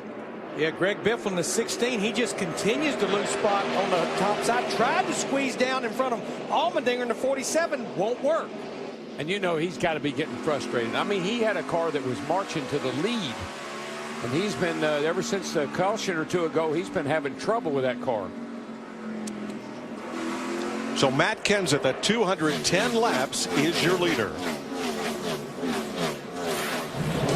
NASCAR Sprint Cup Racing on Fox is sponsored by your next truck, Ford F-150. 290 laps to go at Martinsville. Jamie McMurray sidelined into turn 2 wall on that last caution. Matt Yoakum. Mike, disappointed day for McMurray back here in the garage. You're looking over the damage. Walk us through what took place in the corner. I really don't know. There was a lap car in front of us, kind of jumbled up the pack. And I thought the 88 would be a little bit more patient with me as you're just trying to get through. It's really hard on TV to understand how slick it is. The tires after 15 or 20 laps just kind of on edge, and he just, he barely got into me, and you hope that when that happens, they get off of you, and he didn't. And I went around and I got into the wall pretty hard. So I don't know if they'll be able to fix it, but had a really good run again. Had a great McDonald Chevy. Just unfortunate to end that way. Thank you, Jamie. Thank you. You heard Jamie talk about the tires. About 20 laps they give up. They're starting to wear out. Listen, guys, this is not the same race car we had last year. We saw this last week, and we see a lot of action here on the track between Brian Vickers and Matt Kenseth right there with Kevin Harvick lurking and there's Dale Jr. But we got a different race car, Larry, and I think the tires from last year, if we're going places where we're not changing the tire, I don't know if that's a good idea or not. I think we got to do some serious tire testing with this car that we have now. Yeah, you look, though, at Matt Kenseth in this 20 car. He's like Greg Biffle was a while ago. He's trapped on the outside. He can't get down to the bottom. And they just keep coming. Allmendinger came in to cover the spot behind Dale Earnhardt Jr. Now behind Allmendinger, who's side by side with Kenseth, who was leading this race just 3 laps ago. Now Eric Almirola pulls up to Allmendinger's bumper, and again Matt Kenseth is not going to be able to get in line. You can't take a chance on cutting down. It's better to lose spots than it is to hit the wall. And that's really what you're faced with when you get hung up on the outside like that. Left of your screen, Dale Jr. moves inside of Brian Vickers. That's going to move the 88 up into the top 5. And Allmendinger follows suit once again. It's like we have some drivers that have a good short run car, and we have drivers that have a good long run car. And I think after about that 20 laps, that's when we start seeing the coming and the going. But we only have one car that has both. That's at 48. He's pretty, he's good on the restarts. He hangs in there pretty good on the long run. That car's just like always when we come here. Trouble turn 4, guys. I'm sorry. Yeah, Alex Bowman's around and up against the fence in turn 4, and that brings out the caution for the 7th time. Bowman was the race's highest qualified rookie, and he'd been in quite a battle with Austin Dillon and Kyle Larson, along with Ryan Truex. He'd just gotten back on the lead lap, gotten the free pass, but his Dr. Pepper Toyota, which was 25th, is now torn up. And Larry made this observation. While the caution's out there, 23, Alex Bowman backed up in the fence. Let's see what happened to him here. I think he gets a little help from, no. Is that the 38 again? It is, but did he do that, or did Bowman get loose getting in, Daryl? I'm not sure from that angle. Was there contact, you think? I think it just looked like maybe Gilliland overdrove the corner and got into the back of Mr. Bowman here. Earlier, Gilliland caused the caution at lap 170 by turning Casey Mears around. One of the things that Larry and I have been noticing about these cars, remember how when we come up here in the past, we talk about the rocking chair? The car would come up in the front on acceleration and then down in the front and the back would come up a little bit. We're not seeing that rocking motion. What we're seeing is these cars are sliding. They're going into the corner like a sled, and they're using up more tire than what we have here in the past. Now, just prior to that, watch teammates Carl Edwards in the 99 and Greg Biffle in the 16.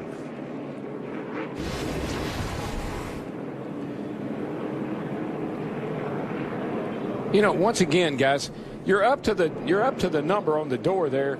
You see the 99 on the yellow line. You got to give that guy a little respect and a little bit of room.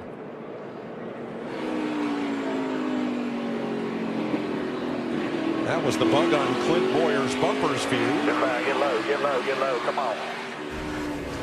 Pits are open. Dale Earnhardt Jr. stayed out, Matt. Mike, his teammate, the 48, Jimmy Johnson, he hit pit road. So this is the best the race car has been all race long. Give me a little bit more of what you did last time, and that's a chassis adjustment in the right rear. Steve. Joey Logano stops at his pit stall, Matt. He said his car is pretty decent. He said he's finally got good balance to that 22 car. The 9 car says no forward bite, but the 22 said we're pretty decent. I just don't like staying out. I don't care what the situation is. Everybody comes. You're sitting out there on used tires. Hello. So staying out were Dale Earnhardt Jr., A.J. Allmendinger, and Kurt Busch. And I was a little surprised we maybe didn't see a few more try it because they only had 11 laps on their tires. Well, let's go to Chris Myers and get a recap. All right, Mike, we haven't had a pole sitter win in the last 11 races, and when they waved the green flag today, Kyle Busch sitting on the pole and coming off his win in California. He did lead 22 laps, but not in the top 20, and then trouble for Brad Keselowski in the pits. Yeah, we talk about how tight this pit road is, Brad Keselowski got squeezed between two cars, tore up his front end. He blamed it all on Kurt Busch, and he's showing his displeasure with Kurt there. I'm really impressed with Kurt, though. He's able to overcome that and raced up into the top 5. Dale Earnhardt Jr. started 26th, worked his way up into the top 5, and had some problems there with Jamie McMurray, who had come in on a roll. We heard Matt Kenseth saying moments ago the outside lane is full of marbles here. Should they clean the track, or what effect is that having? Well, that's what you get at Martinsville, as though tires wear and those marbles just get up in the outside lane. And if you get 1 inch too wide, Chris, it just goes sliding. So the strategy here is really interesting to me. I love the fact that for us watching the race, we get to see guys stay out on some older tires, and new tires are in the back of the pack. It'll be really cool to watch to see how good the guy on the older tires are able to hang in there. We've had 15 lead changes. Junior is out in front right now. Hey, April 16th, the all-new season of The Ultimate Fighter begins. Bitter rivals take over to coach the next generation of UFC fighters. That's kind of interesting. It's The Ultimate Fighter, Team Edgar versus Team Penn. It's April 16th. You'll see it on Fox Sports 1. Also streaming live on Fox Sports Go. To find your channel, go to foxsports1.com today and enjoy some UFC fighting. I was one nickname away from being a UFC fighter. I understand that. All right, how about the performance? Kurt Busch, impressive, up to 3rd. Dale Earnhardt Jr. currently 1st. Let's head back upstairs to Mike Joy. Thanks, Chris. We're under caution at lap 223. Tony Stewart too fast entering the pits, so that will be a penalty. And now let's go down to Matt for today's Subway Fresh Take. A great run from 26 to the top 5, and Stevie, to explain the strategy of keeping him out on the older tires. Good timing? Yeah, well, we've only run 11 laps. I was hoping we'd get 5 or 6 and stay out. We only got a couple, so it might hurt us in the end. But, you know, some of these races you got to kind of flip-flop, see if you can get up there. If it only runs 15 or 20 and the caution comes out, we'll be in good shape. If it runs long, it's probably going to hurt, but it's still early in the race. Remember, they've already got their win. He said after they won Daytona, they're going to gamble and just try to go for wins. Remember, they gambled at Phoenix and Las Vegas, ended up with 2 second-place finishes. Steve Letart's first win as a crew chief came right here in 2005. It was only his 6th race on top of the pit box, and he guided Jeff Gordon to a win. And we're coming up, we're 224, we're coming to 225. We're almost halfway in this race. Better kind of have your game plan figured out once we get past 250. Ready to restart. And we're back under green. Earnhardt, half a car length ahead of Allmendinger, into the corner. Kurt Busch on the inside, Logano on the outside, then Ambrose. How about that 47 car, guys? 2nd place, trying to tie or better his career best finish, which came right here. Now, all the other drivers that pitted took 4 fresh tires, which would include Joey Logano in the 22, Marcus Ambrose in the 9. Fellas, I'm proud of Kurt Busch. You heard that outburst on the radio. We're done. We're screwed. Our day is over. Well, over means at halfway, he is in 3rd place fighting for the lead. How about that? And Mike, that's the thing he's been working on. His people around him have been working on with him. You got to let it go. You can't linger on one bad accident or one bad problem. You got to let it go, and we got a lot of race ahead of us. Now, right behind him is Ambrose, and then Jimmy Johnson fights his way underneath Logano and moves up to 5th. Yeah, Joey Logano in his 22 car, he keeps trying to find his way back to the bottom. Now you see Brian Vickers in the 55. He's trying to take the spot away. The guy on the bottom is driving as hard as he can to keep you on the outside. The guy on the outside is driving as hard as he can, trying to get back down in line, and you end up running side by side for a lot of laps. Brian Vickers alongside Logano now, Krista. Yeah, and for a while there between teammates, Brian Vickers, the 55, and Clint Bowyer, the 15, it was a tale of 2 different teams. The 55 was on the move up while the 15 was on the way down. The 15 has come back a little bit, but for Brian Vickers, he said he just needs help on drive off. They had a great stop back on lap 202. Drive off, though, is what he needs. Well, while Vickers moves to 6th, Jimmy Johnson is in a rush to the front. He just got under Ambrose for 4th. Now he's stalking Kurt Busch. He is coming hard at turn 3. Oh, yeah, those tires. His tires against these guys in front of him, no contest. Caution, debris. There's a piece of junk in turn number 1. Caution out. This is not what Steve Letarte and Dale Earnhardt Jr. wanted to see. They wanted to see a little bit longer run than this, because now it puts them in a bit of a box. Yeah, if they come in now, Larry, they're going to restart back here in the 20s.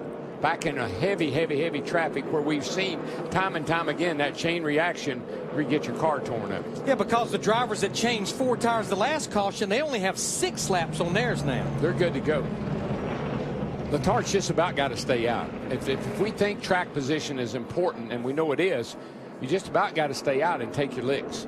And it was Dale Jr., who Larry quoted at the top of the day, who said, you battle all day for track position. You got to take some chances to maintain it, right? Well, and we saw what happened to his teammate Jeff Gordon in the 24, and they elected to come to pit road. Yeah, we're going to stay out again there, buddy. There you go. When almost everyone else pitted, and it puts you back in the storm. That wasn't long enough. We needed like 20. That's not going to draw enough, so just stay out there.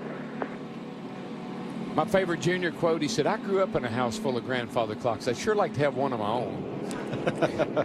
Good point.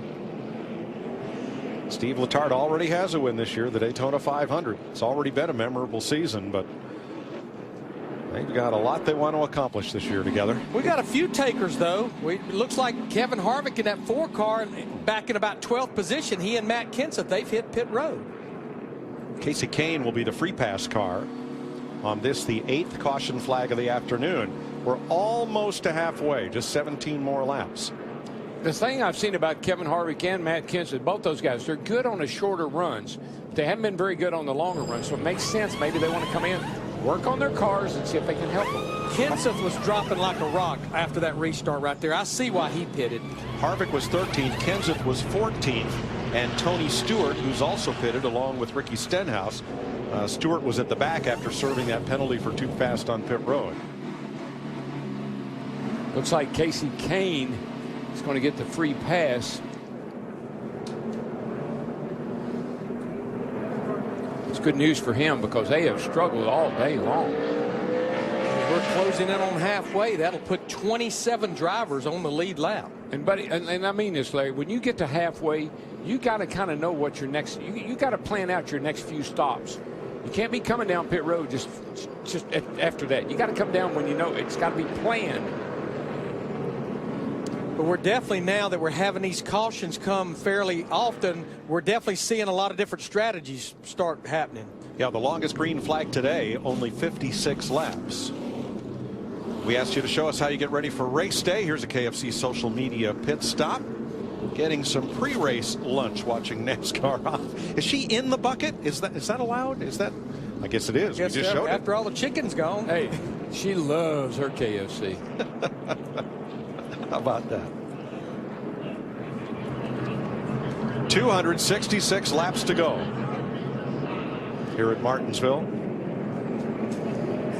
Dale Jr., A.J. Allmendinger, Kurt Busch, Jimmy Johnson, Marcus Ambrose, Brian Vickers. I just think if I'm the 88 car, I know he couldn't come in, and he was in a box. He couldn't come in, but this is the worst thing that could happen to them. All of the first 3 cars, Darrell, stayed out on the last caution flag and this caution flag. You know, that old saying, you made your bed, you're going to have to lay in it. I just don't know how this is going to work out. If we go green very long, and the longer we go into the race, the more long green flag runs we have.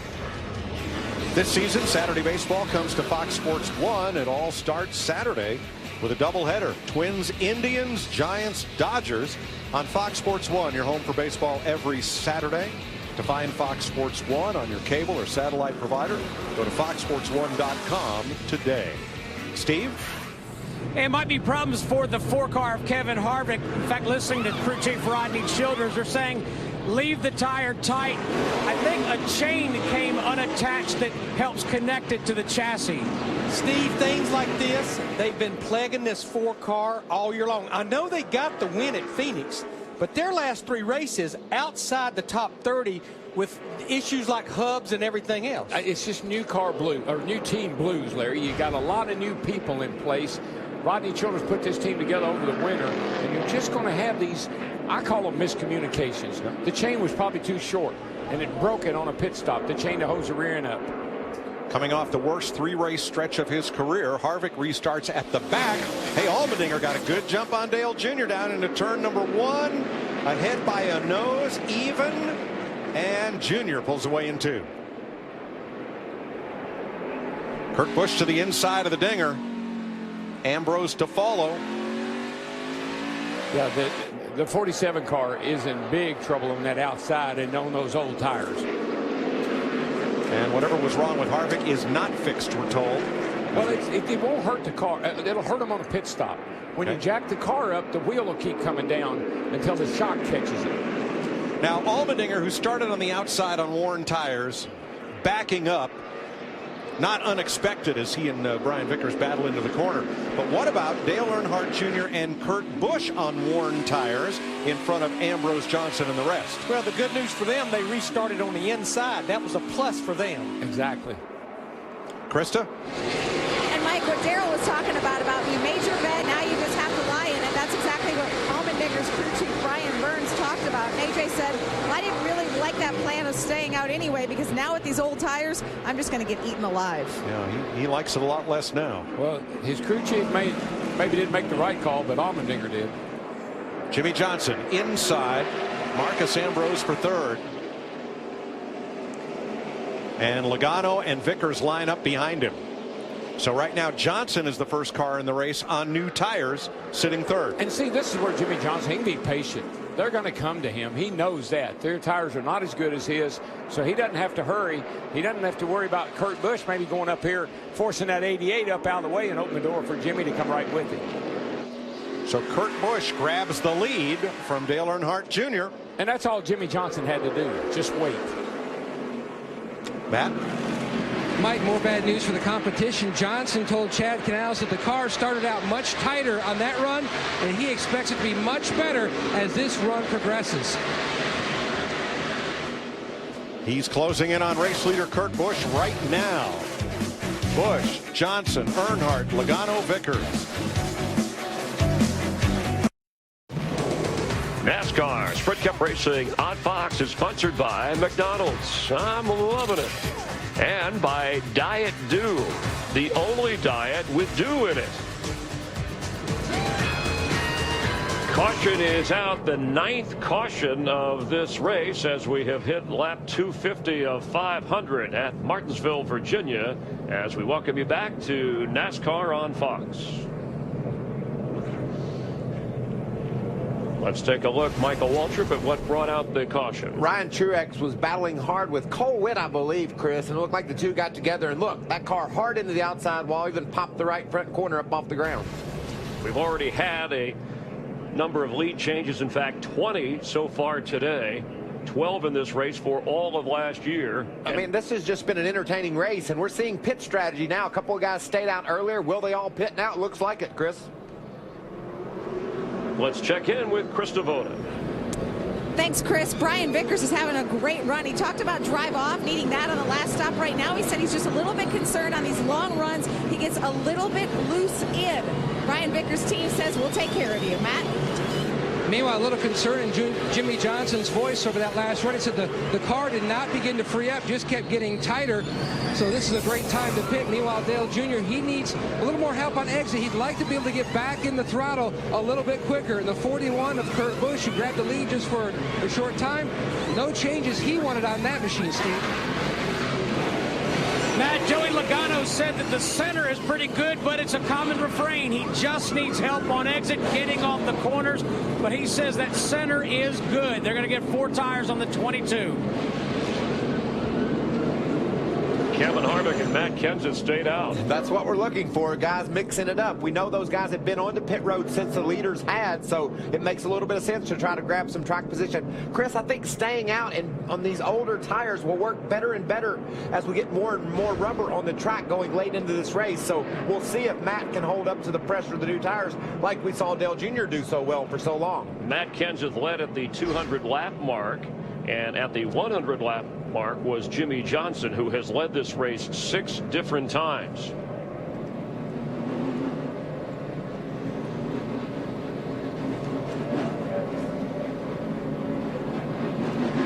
Time now for the Fox Sports 1 mid-race report. We've already had more lead changes today than all of last year, and a couple of champions of the sport went at it back and forth on the track after Brad Keselowski accused Kurt Busch of causing some damage to his car. But Darrell, who are you keeping an eye on here in the second half? Chris, it's almost too easy. I mean, I'm going to take the 48. It's an obvious choice. He's got the best car on the short and the long run. 48's the guy that's going to win this race. I tell you what, guys, I've been as confused as I've ever been about who's the favorite for this race. Yeah, Jimmy's been good, but I like this guy. Kurt Busch has been good on older tires. He's good on new tires. Heck, he was even good when Brad Keselowski had his tires on top of him. So look for Kurt Busch to be the guy to watch in the second half. Well, Michael, you maybe don't think about Joey Logano. You don't even think about a Ford driver when we come to Martinsville, but he qualified third. He's been fast all weekend. Just maybe a Ford driver gets the victory lane here for the first time since 2002. Steve. Well, Larry, it's been an emotional week for Richard Petty Motorsports, of course, with the passing of the matriarch, Linda Petty. Listening to Eric Almirola in that famous number 43, he says, I get looser and looser. He's been trying to stay in the top 10 all afternoon, but he said, I'm really tight in the center. So, again, loose off the issue for Eric Almirola. Steve, at the halfway lap, Matt Kenseth was 14th in 4 of the last 7 Martinsville races. The eventual winner was 14th or worse at halfway. He's now quick out of the pits, and he's rebounded to the front, Chris. Thanks, Mike. Bad news for the mid-race leader, at least so far this year. The driver who's led at the halfway point has finished 24th or worse in 4 of the 5 races. Only Harvick and Phoenix went on to win after leading. We're going to see maybe the 6th different winner to start the race this season, or to win the race this season, as we wrap up our Fox Sports 1 mid-race report. And we're glad you're watching NASCAR and Fox live from Martinsville. Let's head back upstairs to Darrell, Larry, and Mike. Thanks, Chris. 5 laps past halfway. Here's your Keystone race summary. Matt Kenseth, after pit stops, is now the leader. The first of 27 lead lap cars. We've had 22 lead changes in just half the race. The race record is 31. We're finishing up the 9th caution of the day. We've run 58 laps under the yellow flag. Now, Matt Kenseth and Tony Stewart, they have 12 laps on their tires. The reason Kevin Harvick and the 4 stayed out the first time was to give them as much time to fix that rear end chain. He was real close to the pace car before he hit pit road. Yeah, that's a real hindrance. I mean, you can't jack the car up high enough to get that left rear wheel off the ground unless you have that chain on there to hold the rear end once the car goes up in the air. Casey Mears got the free pass. If you joined us late, Brad Keselowski, a pit road crash early. He's 31 laps down. David Stremme 54 behind. Jamie McMurray in the garage. Parker Kligerman, lots of damage, many laps down. Well, smoke didn't get going too good on that restart, and that allowed Matt Kenseth to go down into turn 1 uncontested. Earnhardt outside of Stewart. And now Jimmie Johnson trying to make a pass on the high side. Haven't seen him try to do much of that today. No, but he knows he's got better tires than those guys in front of him, and he's got a bit of an advantage here that he might be able to get by those guys on the outside if he chooses to. From Clint Boyer's car, looking ahead to Jimmie Johnson in 4th. Right behind them, side by side, Kyle Larson and Kurt Busch battle. But how about that rookie Kyle Larson? A top 10 finish at Bristol, 2nd place at Auto Club Speedway. Here he is just outside the top 5 at Martinsville. I talked to him Friday, and he said, hey, I'm just here to learn. You're going to be talking about him a lot this year, Yes, Larry. we will. Looks like that Dale Jr. is going to try to force his way into the lead here. Coming off turn 4, got under Matt Kenseth, and Matt lets him go. That strategy has paid off, what Steve Letarte did, because he caught the cautions just right, and everyone else pitted when they pitted for 4 tires for the most part. Wonder if he studied the trends. The trends will never let you down. So now it's Stewart on the outside as Larson goes by into the top 5 for the first time today.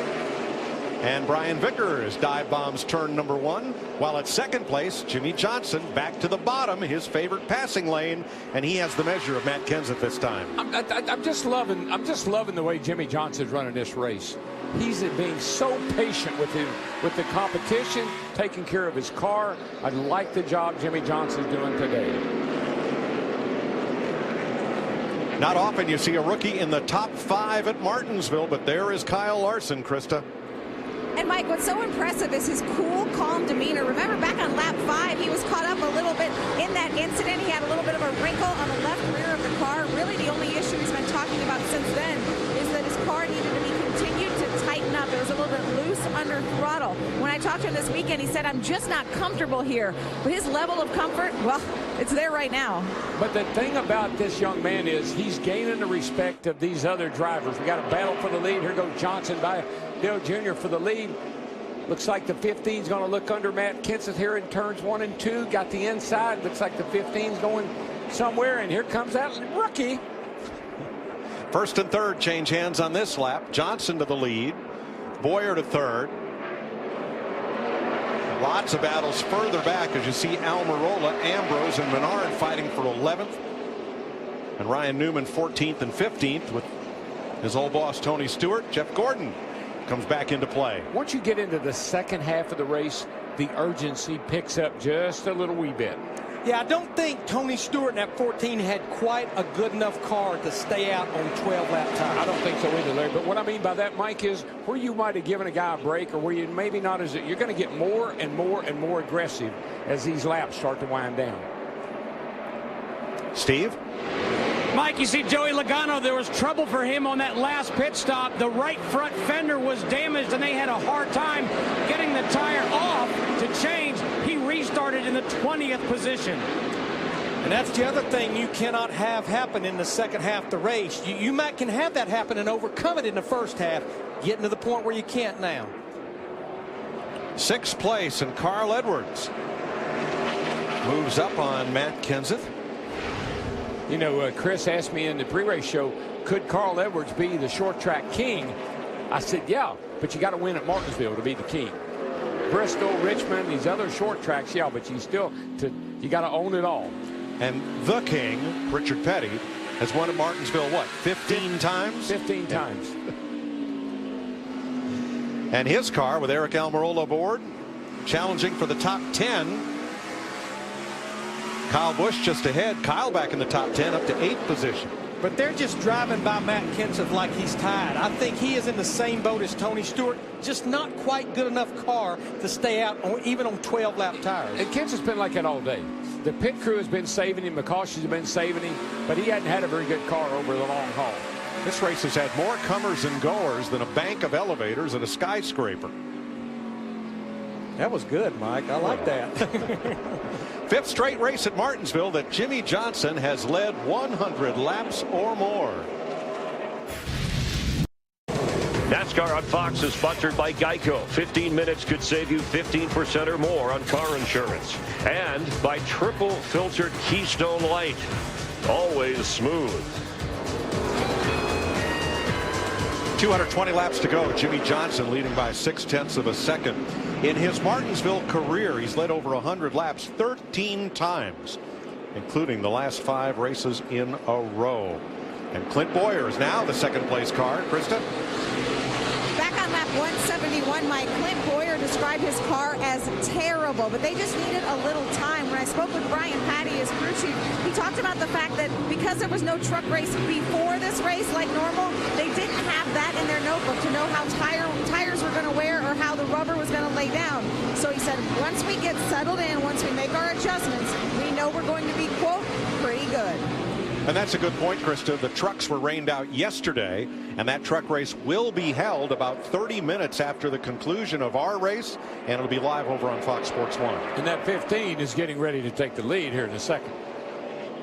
A.J. Allmendinger, Ricky Stenhouse, Casey Kane all battling back there for 17th. And here comes Kevin Harvick in the 4. Up front, to the front, goes Clint Bowyer. Where he's been stronger than Jimmie Johnson over the last few laps, his car rolls the center better, and he's able to put that power down. Jimmy's loose in right now, Larry. I've been watching the back of his car. As he goes into turn 1, the back swings out just a little bit. Still got good forward bite off, but a little loose in. You've been watching that battle between Allmendinger and Stenhouse and Kane, and there was contact between the 17 and 47. Pretty significant. It wouldn't take much for something to just go all haywire right here with this group. Yep, but now they're up on the high side, Darrell. It looks like they're going to get freight trained. Ah, I like this shot. Hello. Excuse me. That's from Stenhouse. Here comes Justin Allgaier in the 51 to be part of that battle.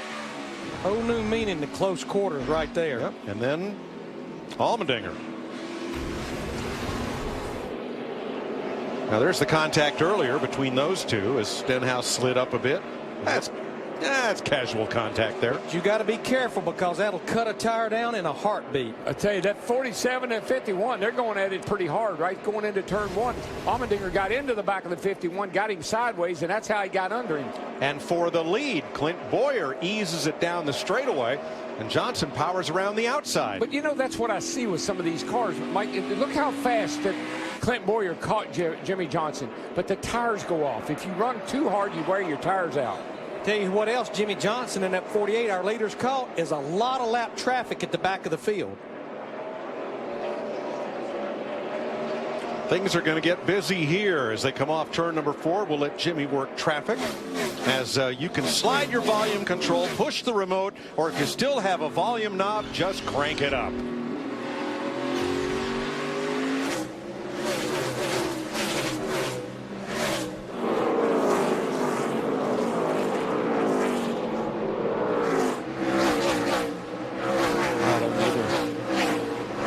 He's rubbing people the wrong way.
.206 laps to go, and look who Jimmie Johnson has all but caught as he continues to lap cars. The last car on the lead lap right now, Matt Kenseth.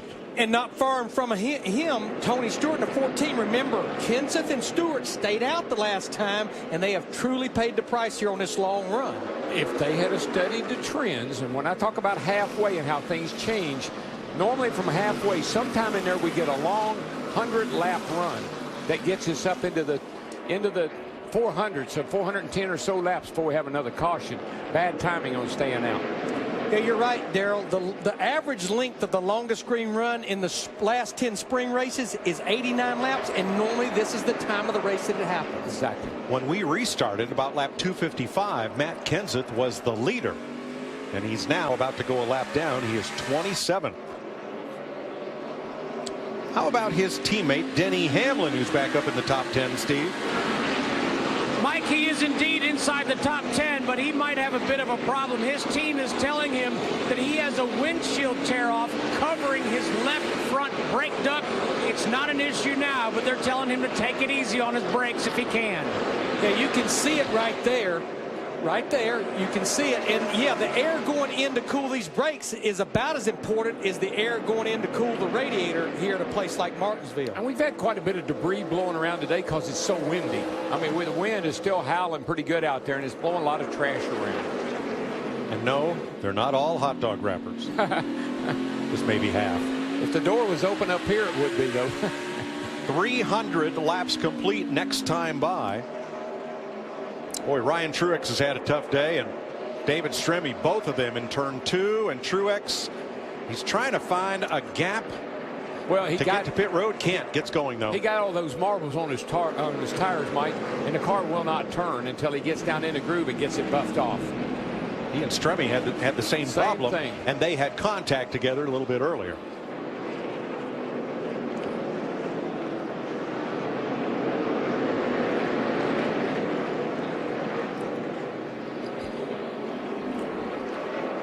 You know, we're talking a lot about brake cooling and a driver using the brakes here about 1,000 times. Obviously, the brake system is important, but I think Jeff Hammond at our virtual car can show us how important the cooling is and how they utilize it.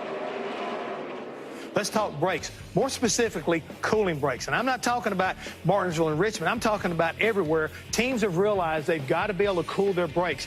At speeds over 200 miles an hour, a mile and a half, they need to cool them. You take a look at this package that they've got around this brake caliper currently to be able to cool not only the rotor, which sometimes goes to 1,000 degrees, but also the brake pads. All of this is an effort to not only protect the brakes, but also protect the bead of the tire, which helps protect the driver. Brakes are always important. And I think that is the most important thing. The brakes, we don't hear of brake failure anymore, but when we get into those long green runs like we're into now, especially a driver that has a car that's not handling well, that becomes the weak link. The bead that seals the tire to the rim, it just cooks it. Yeah, if you look at the size of the brake package, up inside, every thousandth of an inch inside these wheels is full of brake calipers and brake ducts. I mean, there's no room for any more brake than what we have. There's Matt Kenseth in the 20. He's gone a lap down to Jimmy Johnson. And for Denny Hamlin, that piece of windshield tear-off, you see it's gone from the brake duct, so he got close enough to another car with a change in the air pressure to get rid of that. Now, the good news for Matt Kenseth, there are only 3 cars 1 lap down right now. He and Martin Truex and David Gilliland. So if a caution came out, and it darn near did for Alex Bowman there, had that caution come out, Kenseth would have got the free pass. But he's got to stay close to Jimmy Johnson to make sure Jimmy doesn't keep lapping cars and putting more cars 1 lap down to be in that position. I think Denny Hamlin got kind of stuck in that scrum in the backstretch here. Checking up here, stacking up. Inside 9, inside, get high. Come on, come on, come on. Top of 3, top of 3, 2 wide, now 2 wide. Yeah, when you're on the outside like Hamlin is, you got to really watch.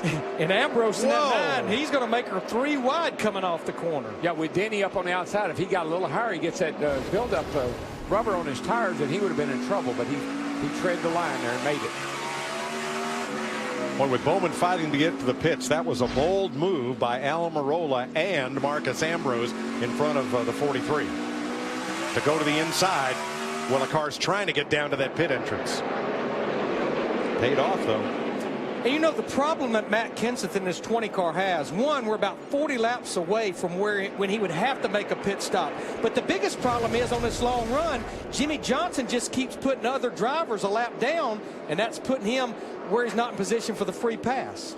And you see what's happened to him since that last restart. Looks like about 60 laps ago. Portfolio.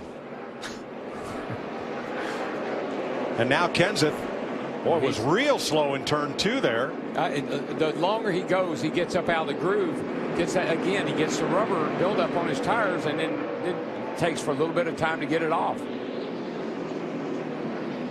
Kevin Harvick right up the rear bumper of rookie Kyle Larson. And I got to tell you, Larry, I've watched all these cars, and particularly going into turn 1 where I got a great view. Nobody's car is handling good. No. Even our leader, Jimmy Johnson, his car is sliding the rear end out as it goes in the corner.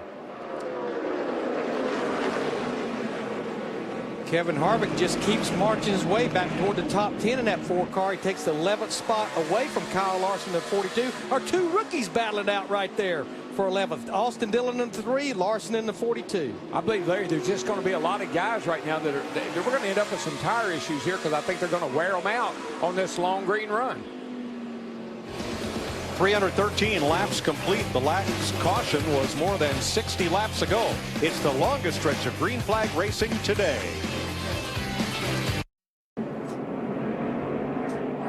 Caution is out for the 10th time today. Joe Nemechek slammed the wall in turn number 3. And here's what happened on pit stops for the leaders. Man, I tell you what, Larry, pit selection on this little racetrack and this pit road makes such a huge difference. Watch that 99 car. Once he gets into his segment, he can speed up. He can't get busted for speeding. No strategy here, though. Every driver on the lead lap, 4 fresh Goodyear tires. Everyone on the lead lap did stop here at lap 317. for 4 tires and whatever adjustments were needed. Boy, close call for Carl coming out right behind Landon Castle coming in. But close calls are a way of life here at Martinsville. So here's how they came off pit road. Jimmy Johnson, Clint Boyer, Carl Edwards, Dale Jr., Brian Vickers, and Greg Biffle.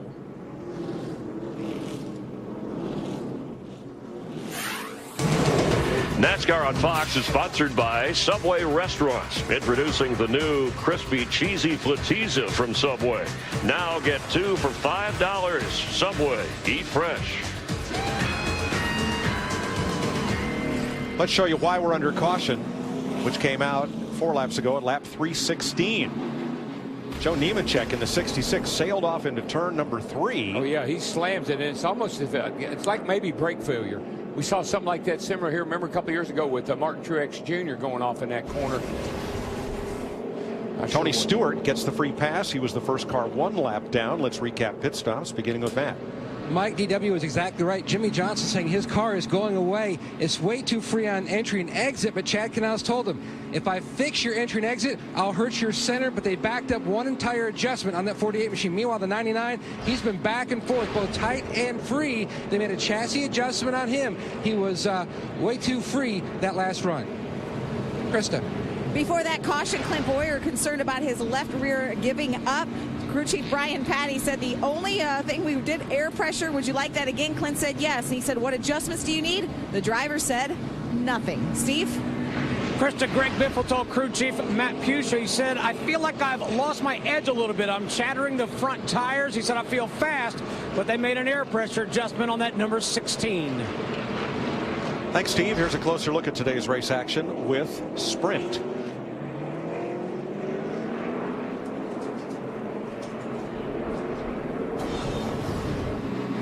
Jimmy Johnson has led the most laps today. That is probably a surprise to nobody. He's led 149. Joey Logano is next. He's led less than 40. Switch now to the new Sprint family plan. Up to 10 of your friends and family get unlimited talk, text, and a gig of data for as little as $25 a month each on the Sprint network. Go to sprint.com/speed. Seemed like I heard Biffle say something about his car chattering the tires, but whatever they did a couple of stops ago hurt his car. So whatever they did then, if they've undone, he might be back to challenging for the lead here. Lights are out atop the Ford Fusion Hybrid that is the pace car for today's race, and it ducks onto pit road. Jimmy Johnson, Clint Boyer, then Carl Edwards, Dale Earnhardt Jr., then Brian Vickers with Greg Biffle, Kurt Busch, alongside Marcus Ambrose and Eric Almirola with Joey Logano. Those are your top 10 as we restart with 24 lead lap cars. Carl Edwards in that 99 was going to make sure he wasn't going to lose contact with Jimmy Johnson, but look at the run. Boyer in the 15 gets up there in that second groove. Well, I like what Boyer said, what they want to do to the car. I wouldn't do anything to it. I think he was perfectly right. This thing looks pretty awesome right now. He's got to get a good jump here to try to beat Johnson down to turn 1. That's not going to happen. No, and he made a great move right there by diving down in front of Carl Edwards to get down on that inside and protect it. Dale Earnhardt Jr. now comes up the outside of Boyer as Edwards looked to the inside and thought better of it. Well, the 15 lost a little when he had to get down on the inside. He lost a little momentum, and that opened the outside up for Dale Jr. to see if he can make the pass. 3 wide going down in this corner, and Boyer knows what that feels like. And Edwards on the bottom forces Boyer to the outside and onto the brakes. But what a move by Dale Earnhardt Jr. Get down there, get down there, get down there. To anticipate and jump up there to the second spot. Yeah, you know that door is going to open, and you got to be in a position to take advantage of it. Yeah, because if he didn't get down, it was about 15 drivers lined up to the inside. Single file back to Biffle, who's stuck on the outside of Marcus Ambrose as they race for 11th. And here comes Allmendinger once again with the 4 of Harvick in tow, and then Kyle Busch. Well, this has now turned into a 175 lap race. Right. We've been getting to this point, and you know now what you got to do. Logano 7th. Here comes the 31.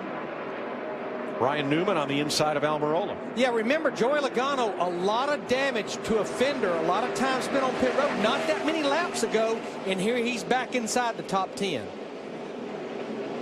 Casey Kane to the inside now, passes Almirola. Will his teammate Marcus Ambrose let him in? Not this time. Oh, yeah. You may not let him in, but I'm coming in. Yeah, I think the time for favors is over, Darrell. That's it, buddy. It's a game on now.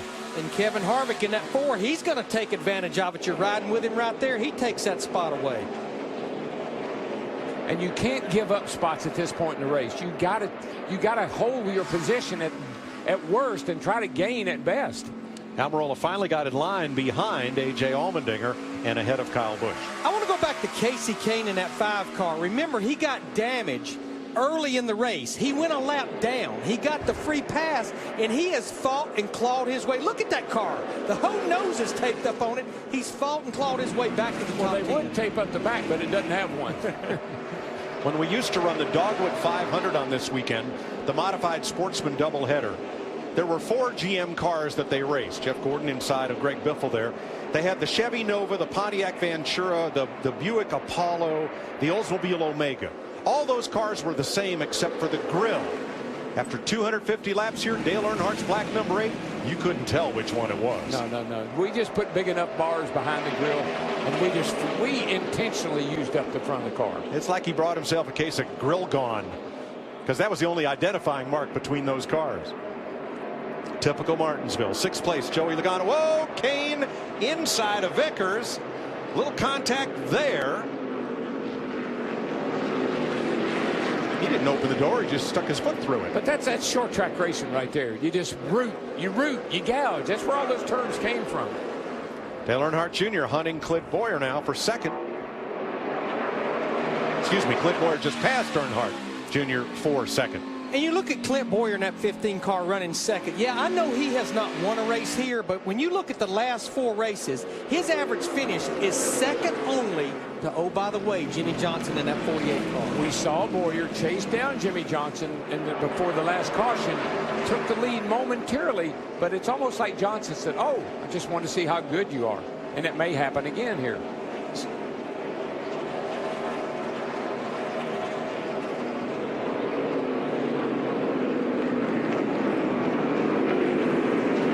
A little further back. Boy, they just continue to jostle. That's why you have to come here and buy a ticket.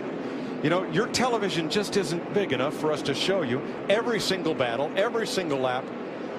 At this place, the action is so hot, and it's also close right in front of you. Yeah, it's a lot of oohs and ahs here. Ooh, ah. Kurt Busch and Carl Edwards. 4th place. Busch keeps getting close, but Carl's on a pretty good roll here, Matt.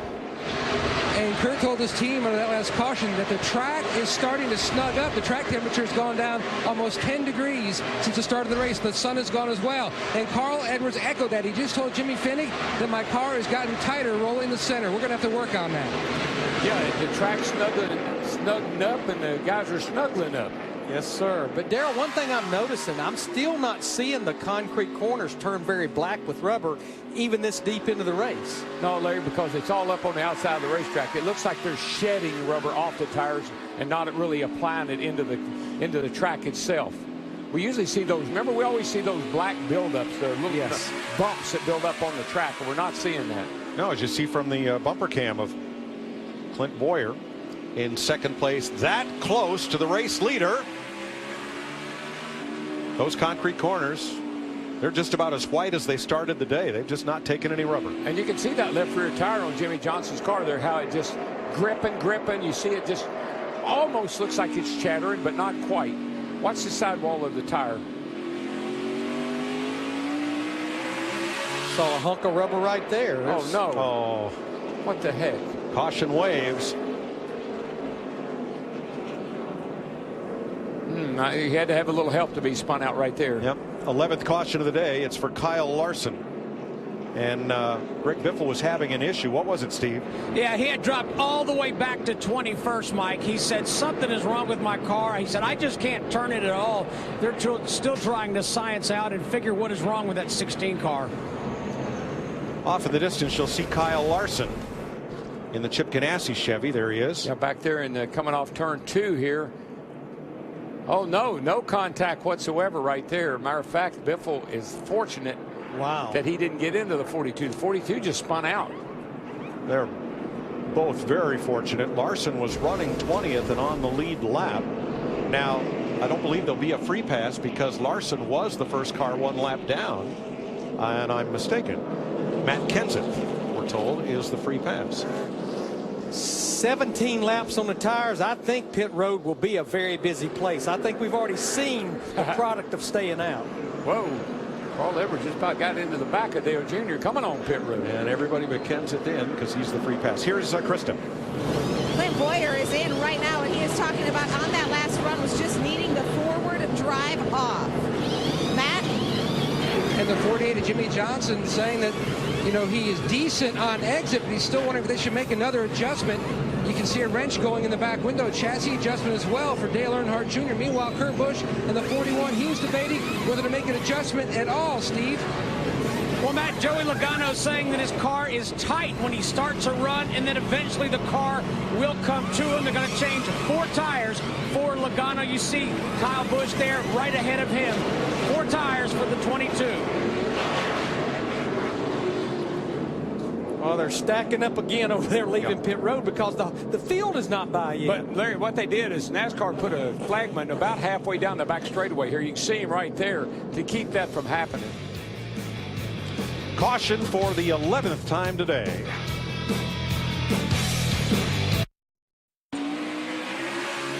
On the restart, a little contact in turn 1 between Clint Bowyer and Jimmy Johnson. This time Bowyer with the advantage. Johnson comes up the inside and pulls back to the lead. Carl Edwards is there. So is Brian Vickers. And here comes Joey Logano on the outside. Boy, that 48, though, he gets such a launch up out of the corner. Better than anybody. Boy, Joey Logano on that 22 car fighting up there with Brian Vickers in the 55, wanting to get to the bottom because there is a long line of drivers behind Brian Vickers. Yep, Dale Earnhardt Jr. is coming. So is Kurt Busch, Casey Kane, Kyle Busch, Kevin Harvick, and more. The outside, no place to be at this moment. Got a caution. I think there's might be some debris flying around down here in turn 1. I think I saw. Part of somebody's rear bumper, no doubt. Brad Keselowski was having a tough time getting down the straightaway that time. Remember, he was involved in a very early caution incident on pit road. There's that piece of debris. Now keep an eye on the 55 of Brian Vickers here. Oh yeah, he's squeezing over right there. You saw the air off of the 99. That might have been a little piece of tape or something. But there was something in yellow down there in the corner. The way the hood flaps came flying open, I'm not sure what that was. It looks like somebody's rear quarter panel. Oh, it's rear definitely, quarter. yeah, it's some of the fascia, front or rear. I'm not sure which. There it is. There you go. There's where it goes. You don't need that part anyway. Let's go back and show that little bit of contact we talked about on the restart 1 lap prior. Johnson inside, Bowyer outside. Here was the green flag. Jimmy's car's a little, it swings out. I mean, it's a little loose getting in the corner. Of course, Bowyer pins him down tight. Right there, you see Jimmy's car step out and the rear come out a little bit. They gave Bowyer a bit of an advantage going down the back. But remember, Jimmy Johnson had been complaining about being loose in the corner, but Chad Knaus a little reluctant to help that it doesn't hurt the middle and off. Yeah, well, do you see why, Larry? Because he got such a great launch off. Then 1 lap after this, Jimmy Johnson retook the lead. NASCAR Sprint Cup Racing on Fox is sponsored by KFC. So many ways to KFC. How do you KFC? Under the 12th caution flag with 146 laps to go in Martinsville. Let's catch up with today's Toyota top performers. Led by Clint Bowyer, now 3rd. Brian Vickers right behind him. Kyle Busch and Denny Hamlin.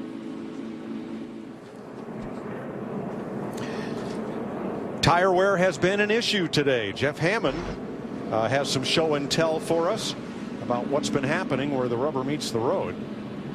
Here with 145 to go. Jeff? Yeah, Mike, we're down here in the garage area. This is a brand new left rear tire, folks. You can see this is the depth gauge that everybody knows how much actual rubber is on this tire. This is a tire that just recently came off one of the race cars out there on the track, a little over 60 laps on it. You do not see those holes on this tire. They're wore all the way down to basically the thin part of the tread of this tire. This is one of the problems that the teams have been faced with today is the grip up off the corner. If you're a little bit loose, you wear this tire out by spinning it. If you got the right amount of grip, you can still wear it too easily or too hard just by using it. So tire management is going to be very important as we go through the rest of this day, because this racetrack is not taking rubber like it's done in the past. Well, Hammond, I know where all your rubber is, buddy. It's up there against the wall off turn 2 and all the way around the racetrack. These cars have such a different setup than we've ever run here. California, what we're going to run to Texas next week, it's hard on the tires. Well, Goodyear engineers indicate the track surface temperature must be 80 degrees or higher before the track will rubber up, and it's colder than that today.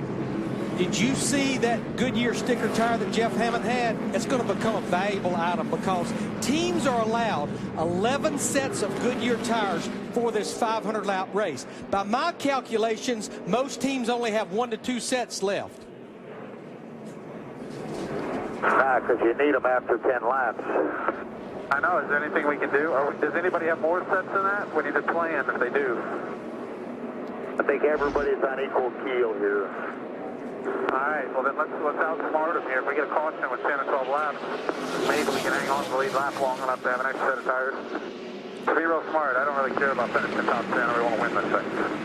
Carl Edwards and Jimmy Fennig, who are taking the lead, or trying to right now, from Jimmy Johnson on this restart. Watch that 48. He doesn't get in the corner maybe as good as a couple of them do, but when he gets to the center off, that car goes. Watch him open a gap right here on the 99.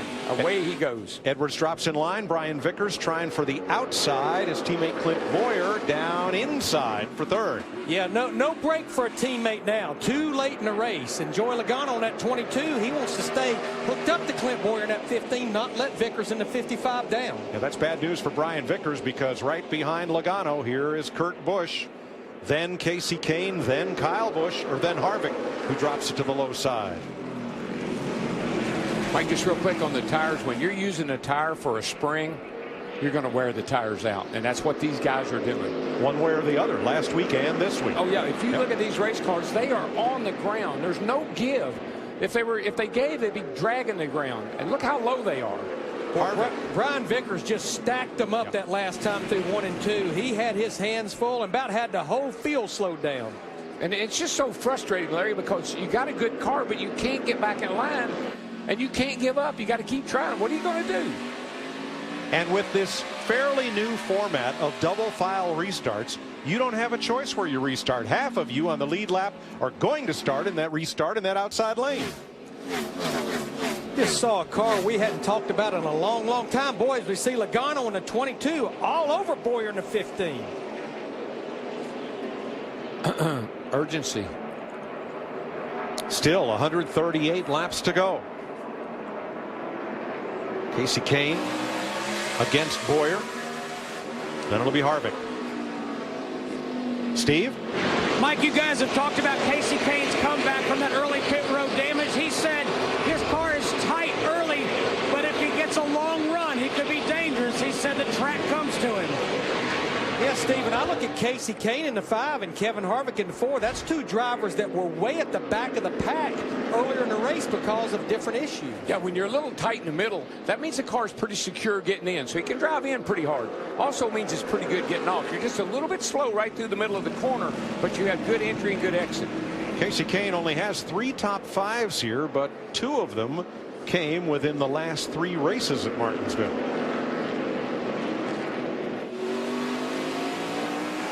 Kane did not practice or qualify well at all. Got caught up in that pit road skirmish very early in the race with Brad Keselowski and Kyle Busch as Kane was attempting to enter his pit while Keselowski was trying to get back to the racetrack. But look at the rebound that he has made to run 5th right now as you watch him from Kevin Harvick. The only guy that can really manage his car right now, his tires, his brakes, everything that's going on, is our leader. Jimmy Johnson has a nice little cushion, so he can manage. He doesn't have to mat the throttle every lap to get up off the corner. These guys back here trying to catch him are racing each other. They're using their stuff up. And I wonder how many of them have the attitude of crew chief Jimmy Fennig, who just before that last restart told Carl Edwards, don't worry about strategy or a good finish. I want to win this thing.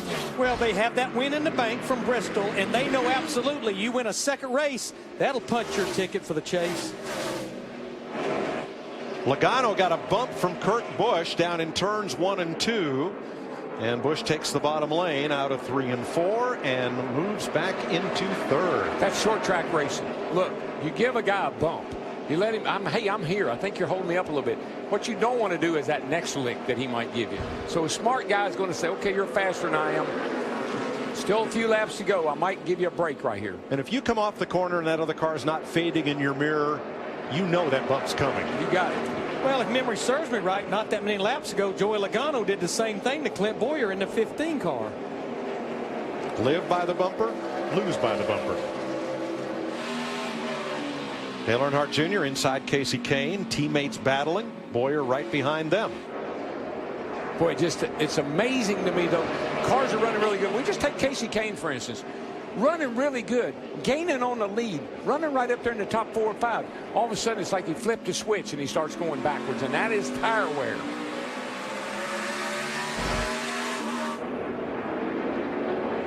You know, a driver we've not talked about in a long time, our pole sitter, Kyle Busch, in that 18 car. His car was terrible the first half of this race, and now they're starting to make some gain with it. He's cracked the top 10. I can hear Charles Barkley, can't you? Terrible. Things just terrible. Terrible. Bunch of knuckleheads. Crack me up on some of those shows he does. He can't sing, though, I'll tell you that. Don't ever ask him to do karaoke.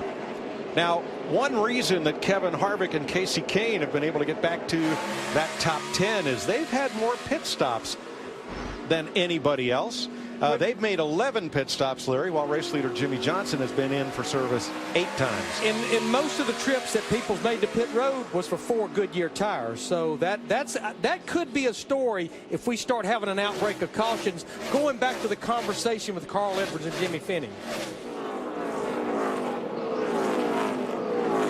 126 laps to go. You know what I like, though? We don't have it very often, but I like tire management. Not just on the track for the driver, but in the pits. Only got this many tires. We see it in other series nationwide and in the trucks. You got to manage your tires. How many you got and how many you use. 125 to go. Grab that remote and give it a good old NASCAR on Fox. Crank it up, will you?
Jimmy Johnson works to get past Travis Kvapil, and his lead has shrunk. Carl Edwards is right there. It's almost like Jimmy Johnson has a pace.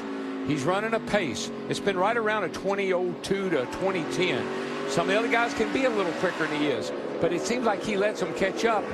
Might even let them pass, but he's got a good, smooth, quick pace. Now, Ryan Truex, they just passed, is limping around the track. He went into the wall at turn 2. He's trying to drive it. Not sure how much damage he's done. Has he got a flat? No, looks like they're up. I think he just had a lot of buildup on the tires. He's going to stay on the racetrack. That's what it was. It makes him feel like he has a flat tire, and he gets all that rubber marbles.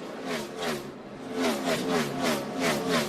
have to get back down into racing groove where the grip is to get those rubber buildups off your tires. You feel like they're all flat for a little ways.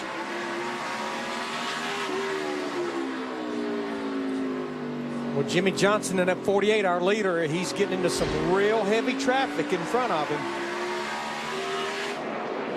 Patience, man. The guy's he's got the patience of Job. He just sits there. He doesn't get excited. If somebody wants to try to race him or get by him, doesn't seem to bother him right now. He just seems like he's got speed that he's sitting on. However, so does Carl Edwards. And how about this for fourth place? Harvick inside Logano. And number 4 makes the pass for fourth. I think that's a good indication the change this track has been through. Joey Logano on that 22, you're looking at him, is not near as good now as he was in the beginning of this race. But again, Mike, I watched the 48, I watched the 99. Carl Edwards is driving hard. He's driving down in the corner, using a lot of brake. Jimmy's rolling out the throttle, not using much brake.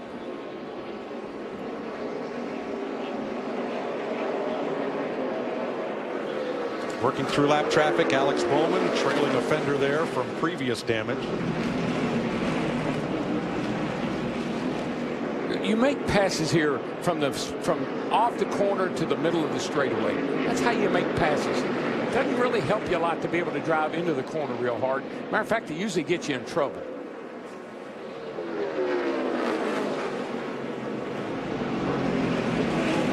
.113 laps to go, and for the 5th time in his career at Martinsville, Jimmy Johnson has led the most laps in the race.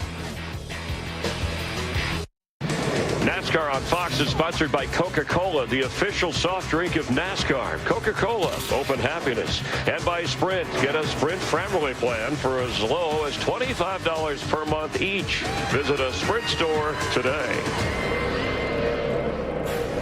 April 16th, the all-new season of The Ultimate Fighter begins as bitter rivals take over to coach the next generation of UFC fighters. The Ultimate Fighter. It's Team Edgar versus Team Penn. That's April 16th. You'll only see it on Fox Sports 1 and streaming live on Fox Sports Go. To find the channel, go to foxsports1.com today. With Michael Waltrip, Chris Myers, 103 laps to go here in Martinsville, Virginia, and Jimmy Johnson, who has led the most laps. Now, coming into this race, when he led the most laps 4 other times at Martinsville, he won all 4. You know that he's won here a total of 8 times, and it's the 30th anniversary of Hendrick Motorsports. Of course, that set this franchise going years ago when they won here. Yes, that's exactly right. It kept them going, and Jimmy Johnson is amazing today. He has this race under control.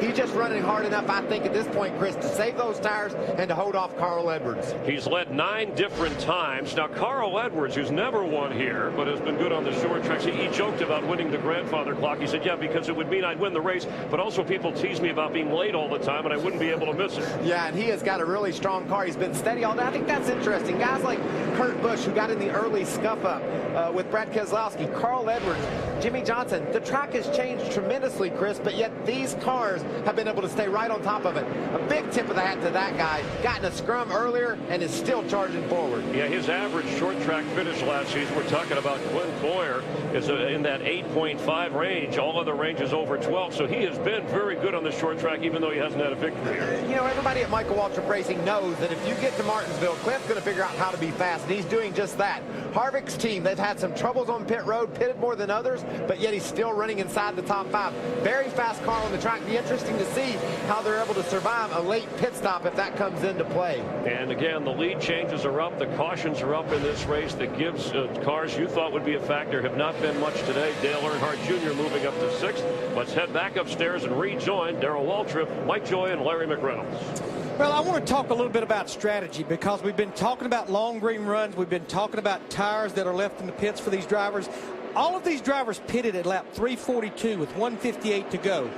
Everyone will have to stop for fuel somewhere around lap 465 to 475 with roughly 25 to 35 laps to go.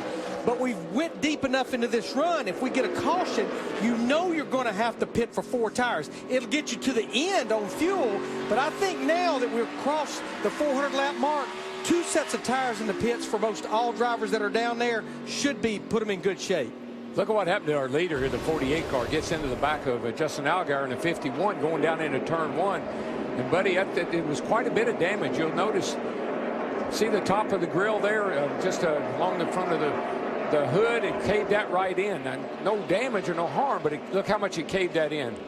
Now that's above the bumper bars behind that fascia, and that upper grill is cosmetic. That's not where the engine takes its air in. So I don't know, Darrell, cosmetic damage? Everybody here at the end of the day will have body damage. Trust me. Okay. Sure hasn't slowed him down as Jimmie Johnson leads Carl Edwards by 0.6 of a second. Kurt Busch moving to the inside of Olympic Michael Annett. Busch third, 3 seconds back. Then Boyer, then Earnhardt, 5 seconds back with Harvick, Logano, Mike, Vickers, Allmendinger, Ambrose. They always told me on a short track, if your right side's all scuffed up and torn up, you've been racing. If your left side's all scuffed and torn up, you've been in the way. Denny Hamlin at the top of the day. You saw him there battling with Casey Kane. And now Kyle Larson in the midst of it, following Jeff Gordon in the 24. And what happened to Gordon today? Well, and that's what I see right here. Jimmie Johnson in our 48. Look how close Carl Edwards in the 99 has pulled up to him, because Jeff Gordon that 24, not to also mention Matt Kenseth in that 20, they're fighting to stay on the lead lap here just in front of our leader, Jimmie Johnson. And that was 2 cars we thought would contend for the win today. The yellow car of Kenseth and the 24 of Jeff Gordon. Now in the same straightaway as the race leader. Matt, how about the second place car? Well, Mike, within the span of about 30 seconds back on lap 399, both Carl Edwards and Kurt Busch said their cars had gone to the free side on entry into the corner, and they're trying to hold on. Meanwhile, Jimmie Johnson, he hasn't said a word. Been watching old Clint Boyer in this 15 car the last few laps. He's been one of the quickest cars. Martin Truex, slow off turn number 2, and caution is out. 78 spun out over there. They had a little bit of trouble over there. I don't know who he got into it with, but 78 was the Martin Truex Jr. was the guy that ended up in the inside there on the dirt curb. 13th caution. Truex was 17th. As we get a caution flag with 90 laps to go. Here's a look at it. Watch for the black 78. I think he gets, yeah, yikes. He and Brad Keselowski disagreeing. See, everybody got a little Kirby there. Yeah, everybody wanted to know if that was real grass. Well, that's real grass and that's real dirt, and those are real curves. And Mike, not that many laps ago, I was talking about the strategy. With this caution here, all of these drivers, they have over 60 laps on their tires. So it's a no-brainer. You want 4 fresh tires. This now, though, puts them in the window where you don't have to worry about fuel after this stop. It's going to be interesting, Larry, because I see a lot of cars that are pretty good on new tires that could challenge Jimmie Johnson. We see it on the restarts. Jimmy's pretty good after 3 or 4 or 5 laps. You don't want to get, if you're Jimmie Johnson, you don't want to get people in front of you, and you got to try to pass them back. Well, this will be about an 85 lap race when we get back to green. Are you concerned about tires for that distance if we stay green? Well, most drivers will have still one more set left. We have worked and worked trying to count sets of tires. I think Kevin Harvick in that 4, they're about to put their last set of stickers on. Now, they can go back and reuse some of the scuff tires. Lead lap cars come to pit road. Here's Krista. For Clint Boyer, still 3 sets of tires left for the team. He said the car is pretty good. I'm just trying to work my way through traffic. Brian Patty said any adjustments. Clint said I like it. Leave it as it is. Matt? Tire volume not a problem for the 4 of the top 5 drivers in the running order. You see chassis adjustments across the board. Johnson said the car was loose later in the run, but good. The 99, Carl Edwards, track bar adjustment for him. And he hits Matt Kenseth coming out. And Kenseth gets turned 180 degrees, and they'll service the car the way it sits.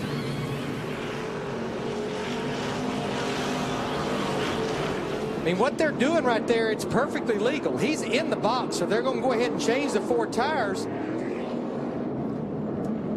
Thinking that maybe the 40 car of Landon Castle will be gone, so now he'll be able to drive out the wrong direction and flip around.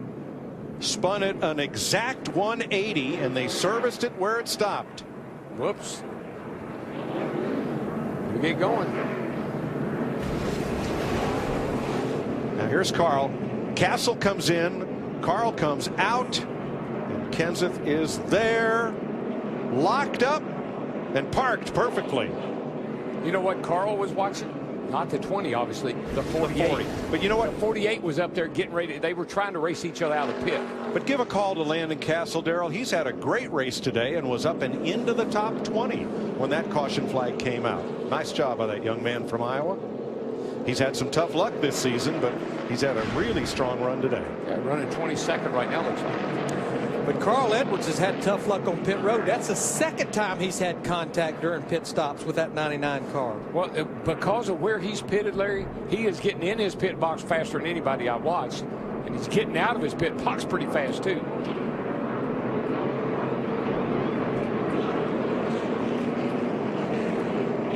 $85 laps to go in Martinsville, and next week, a whole different experience. Next week, NASCAR heads down south to the Lone Star State. Everything is bigger in Texas, including the speed, the crashes, and the celebration. Greg Biffle wins. That's a pretty nice night's work. I'm going for my third win at Texas Motor Speedway, and I'm doing it right here on Fox. Next week, NASCAR on Fox in the Lone Star State. Don't forget Big Hoss, the world's biggest big screen TV. Yes, bigger than the one at Charlotte or anywhere else. It was unveiled earlier this month. It'll be set up on the backstretch and ready to go. Last 10 spring races here had as many cautions as we have right now with 85 to go. Yeah, again, we always look at the trends, and that's been the average number, and that's the last 10 spring races. The most in those 10 races, 18 back in 2008. You know, we found a way to have fun yesterday in the rain. My son Scott and I drove 45 minutes east of here to Virginia International Raceway. And Darrell, they were running the chump cars around the road course, old kind of worn out sports cars and sedans, sliding around, sliding off in the rain. You know who was out there running? The Labonte boys with Kenny Schrader. My man Schrader, all right. They had a blast. That's a beautiful race course. Yep. We had a fun time. Sounds like they ought to have any cars over there. Any cars? Any cars, yeah. Green flag, 83 laps to go. Jimmy Johnson, Carl Edwards, Chevy versus Ford, battling into the corner. Then Boyers Toyota and Earnhardt Chevrolet. Then Kurt Busch and Brian Vickers. Boy, did you see what Carl did right there? Really, really smart. Checked up in the middle of the straightaway to get to the inside while he had a chance. But Dale Earnhardt Jr. in that 88 car, he got a great run off turn 4. I don't think he's going to quite clear Carl this time. If he doesn't, he's in big trouble. Because the freight train is forming, and I don't mean out on the southern tracks out past the backstretch, but right here, 99, 15, 41, 55, 22, and the whole rest of the field on that inside. It's just so tempting to go out there and try to make that big move, but boy, it just doesn't work out very often. Yeah, Marcus Ambrose in the 9, he's out there trying to accomplish the same thing to no avail. You can hang on new tires for a while. Earnhardt right this minute, not gaining on Carl Edwards. Boy, right there, he wanted to squeeze in front of Clint Bowyer, but he knew better of it. And there goes Carl, and now Clint, and then here they all come. Yeah, Ambrose in the 9 did find a spot to slide down in behind Kevin Harvick in that 4 car. Yeah, it's like Dale Earnhardt Jr. in the 88. He just loses a little bit of ground each lap to that inside line. Yeah, and Brian Vickers in that 55. He's trying desperately not to leave a gap for Junior to get in, but he squeezes in. Pretty good shape right there. So Earnhardt settles in 5th. And as we pointed out earlier, on any restart, half the lead lap cars are going to have to start on that outside lane. It's a matter of who can they pass and how quick they can get to the inside. There's just so many things about this track that are huge advantages. That #1 pit stall, having that, being able to restart on the inside. Everything has to do with being on the inside.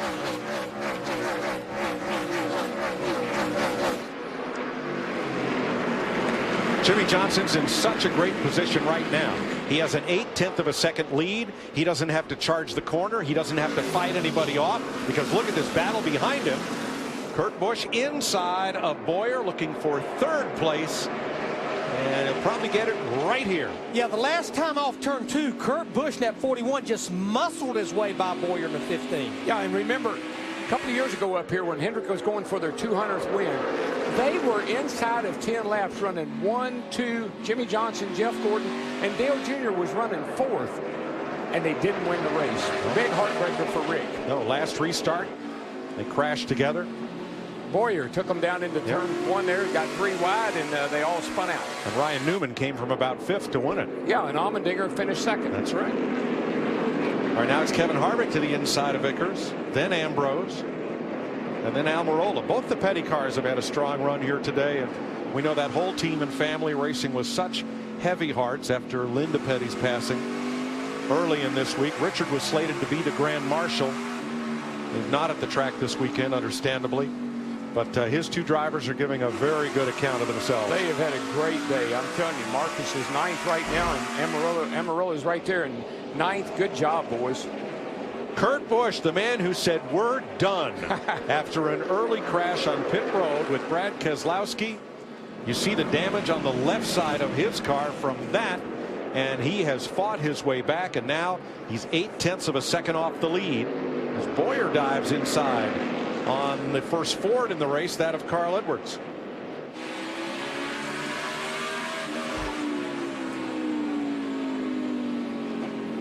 It's just like Jimmy Johnson's been the rabbit all day long. They get up there, they try to get after him, but they just can't quite put the pressure on him. You know, when I look at Kurt Busch, that 41 cars, we're looking at Dale Earnhardt Jr. in the 88, just slid up the racetrack right there. Joey Logano takes that 5th spot away from him. I know it doesn't make a lot of difference here, but the sun is back out again, and that's probably helping these cars a little bit, actually, tire wear. Here's Denny Hamlin to the inside of Brian Vickers. In pre-race, Hamlin explained it was an eye injury that kept him out of the race at California. Trackside doctors were not able to diagnosed that he had a piece of metal in his eye and thought he was having complications from a January sinus infection that may have flared up again. So midweek, Hamlin had the piece of metal removed. It had actually started to rust and infect, and cleared to race this weekend. Thrilled to be back behind the wheel and from the front row. Thought he had a shot to win this, and it's not over yet with Hamlin in 11th place. And just think, we've run 432 laps, and we're still looking all over the top of each other. That's one thing about this little short track. You never really have room to rest. You're always either racing somebody or somebody's bamming you in the back end trying to get by you. And I think that's what's going on with those 3 drivers right there. Kyle Busch in the 18, Gordon in the 24, Kenseth in the 20. They're wrestling just to try to get to the top 15. That's 3 drivers we thought would be contending for the win. And instead they're contending for 16th as Casey Kane bounces off the wall and continues. And not long ago we were talking about what a great recovery for the 5 car. He gets a little up, gets a little high off that corner. Not a hard lick, but enough to do some damage. Now Hamlin's caught on the outside, and he's going to back up a total of 4 positions. One of those to his teammate Kyle Busch on the inside, and now Jeff Gordon. and now Larry, the conveyor belt is moving. They have friends coming their way. They're coming. Matt Kenseth, Brian Newman, and more. Meanwhile, Jimmy Johnson under pressure from Kurt Busch. Busch does not have a top 10 at Martinsville since he left Jack Roush, and that was 2005. Matt? Mike, a lot of different philosophies on what makes a good spotter. For Kurt Busch, it's having another driver up on the roof, and that's Rick Corelli, the former Truck Series driver. He was telling him that Johnson will give up the entry with his 48 machine, but he will really pull you on exit. So watch his technique to see if you can make a move on him. Yeah, Matt, that's been the way Jimmy Johnson has run this race all day. He's a little free getting in. I notice the back steps out every now and then, but when he gets it turned, he puts the power down straight up off that corner, and he gaps everybody that gets up close to him. 63 laps to go. Joey Logano underneath Carl Edwards for 4th, and the sun has come back out. Will this change much? Well, something has happened to Carl Edwards in that 99 because he continues to lose more and more ground here. 62 laps to go here at Martinsville Speedway. Jimmy Johnson in front by 0.4 of a second. Jimmy Johnson's Lowe's Chevrolet continues to show the way with 55 laps to go, but now it is Clint Boyer in hot pursuit. He's the new 2nd place car, passing Kurt Busch, and right behind Johnson as they get into some race traffic here. They have a gap of a couple of lapped cars separating them now from Kurt Busch and Joey Logano. Well, remember now, we've seen Bowyer get up here and put pressure on Jimmie Johnson earlier in a run some time ago. Doesn't surprise me to see him there, but then all of a sudden it's like something happens to his car and he starts falling back. Let's see if he can hang on a little bit better this time. And that would be the question, Darrell. With 54 laps to go, can Bowyer conserve enough of his car to challenge Johnson when it's going to matter? I hate to keep saying this, but it's almost like Jimmy lets them catch up. And then when they get right up there, like he knows they had to run hard to catch him, and then he'll pull away a little bit. Krista? Well, Mike, to answer that question about conserving the car, really it's all Clint can do is control what he can do. The long runs is where he's been the best. He's just trying to save the tires. He knows Johnson may play a little cat and mouse with him, and he's going to do the best he can. And remember, he's had a couple of these Martinsville wins get away from him. He's hungry. Oh, absolutely. Since he joined Michael Waltrip Racing in 2012, no driver in the Sprint Cup Series has scored more points on the 3 short tracks than number 15. Whoa, Johnson slipped there. Oh, he did. He got in. His car's been a little free right there, Larry, and it got a little loose with him. I don't think he'll be okay, though. Bowyer to the lead. That's the first slip in 450 laps I've seen the man make. And Bowyer in that 15 was right there to take advantage of it. He was ready to pounce. And now Bowyer's trying to get away. But that won't be easy because there's a knot of 5 cars, lap cars, just ahead. Yeah, and the later we get in this race, these lap-down drivers, they're not going to just roll over by no means. Well, and the later we get, the longer we go into these runs, it's who's managed their tires, who's taking the best care of their tires. Probably good reason to call that our 5-hour energy big move of the race. Looking back from Jimmie Johnson, the car takes a little slide, and Bowyer pounces and takes the lead.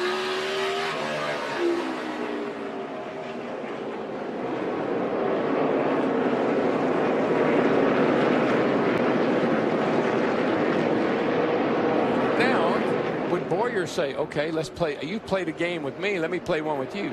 Come on up here. See if you can catch me. And you know how bad Clint Bowyer wants to get to victory lane. Finished second in the points in 2012. Went winless last year in 2013. Yep. Can you imagine him waking up in the morning hugging a grandfather clock? With the drive shaft. And a drive shaft. 2 lead changes away from the record here, as Bowyer's gone to the front, and now resource management becomes the question for that number 15 with 46 laps to go. And remember, with pitting with 87 laps to go, which when all these drivers were on pit road, as far as fuel here with 46 laps to go, we're good to go. He looks pretty relaxed, doesn't he, boys? He's not fighting that wheel, easing her down in there. Looks pretty smooth. And not much traffic ahead. For about the next straightaway, he's only got a couple of cars to deal with. No, but his buddy behind him, Jimmie Johnson, he's got a little hit. He's going to heat up behind him here pretty quick. See that 41, 22? We're clear by half straightaway. They're closing. Back at third place, Kurt Busch, Joey Logano. And you know who's going to spoil this party is Danica Patrick in the 10, because she was just on pit road for fresh tires.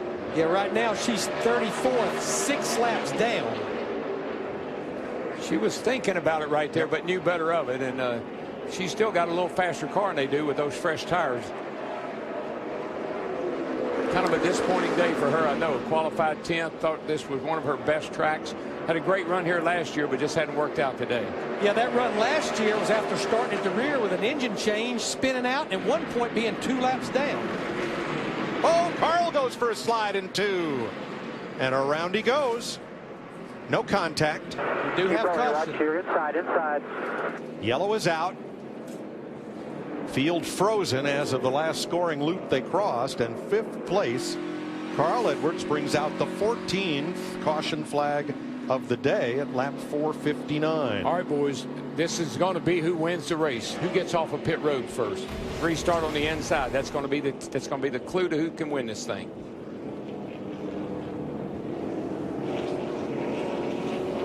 I don't know, Darrell, was he transitioning back to the gas and the car just came around, or was it just right in the middle of the corner? I think we're right in that window where tire wear is a big deal, and I think he just didn't have the grip. Yeah, no question. Pit road's going to be busy for full fresh tires. All of these drivers over 40 laps on their tires with roughly probably 35 to go when we go back racing. You run real hard. You try to make up all the time you can. You see, I think what happened there, he got in a little hot, and he thought he was going to hit the 22 of Joey Logano in the rear, and he got on the brakes and got off the gas, and she locked up and went around. But the tires, the right rear tires got to be pretty worn on all these cars. A caution flag Clint Bowyer probably did not want to see. I think you're right. This could be the money stop for these drivers in their pit crews. We've seen a lot of contact on pit road today, too. And, oh, by the way, it's going to be the money stop, but don't mess it up by speeding on pit road. 40 laps to go. Pit road is open. Krista.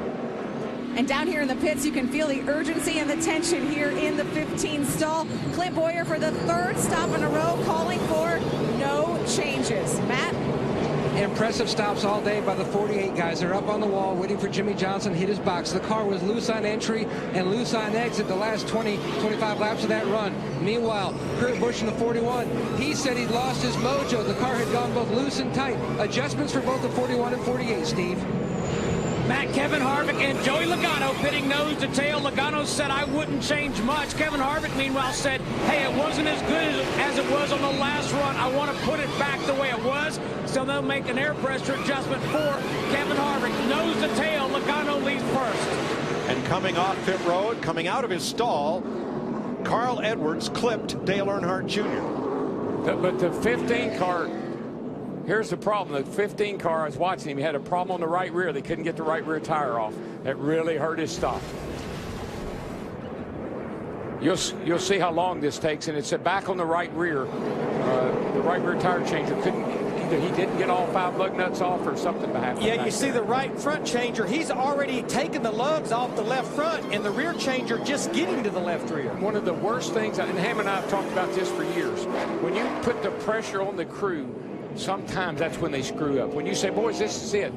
Smooth stop, no mistakes. What you've been doing all day. That pressure. Now here's the one collision there. Marcus Ambrose into Dale Earnhardt Jr., who had also been clipped by Carl Edwards coming out of his pit. It's a tight pit road here. Yeah, I was just lightly and slightly. No big deal. Just a little rub. Closing walls and ticking clocks. Crumpling that can.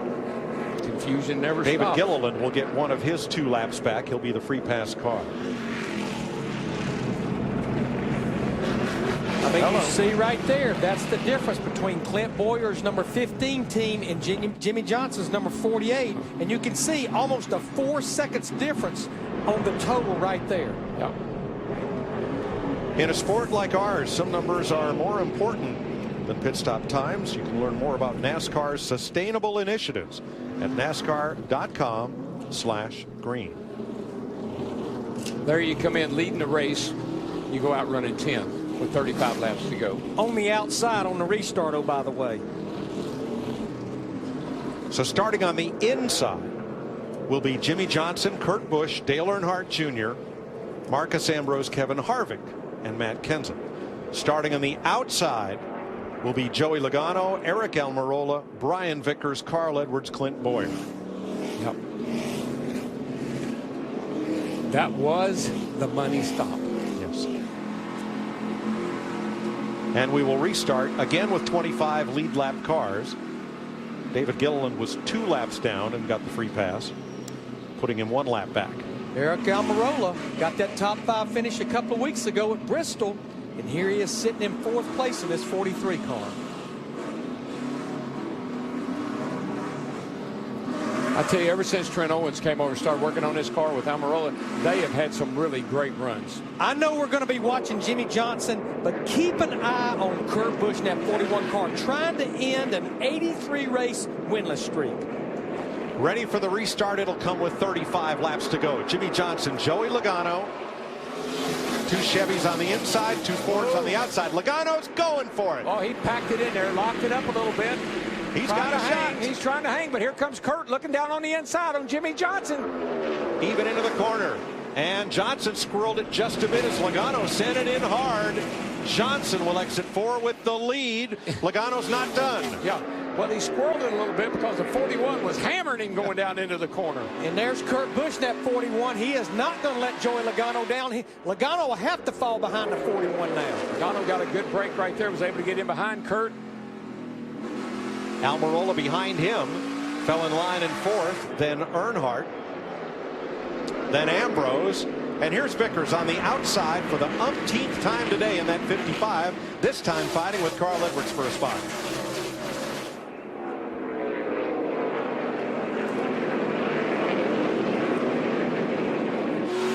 Kevin Harvick trying to capitalize. You're riding with Harvick on the inside. Matt Kenseth behind him. That time by, the guy that went to pits leading, Clint Bowyer in the 15, went by in 13th position. Because he was stuck on the outside on that restart. Now, I know Jimmie Johnson's had a lot of guys behind him today that have kind of hounded him on and off. But that guy in that 41 car, I know how bad he wants to win. I would not take my competition for granted here, I can tell you that. Petty cars exchanged positions. Almirola slid up the track in turn 1 in the 43. That allowed Ambrose to get by.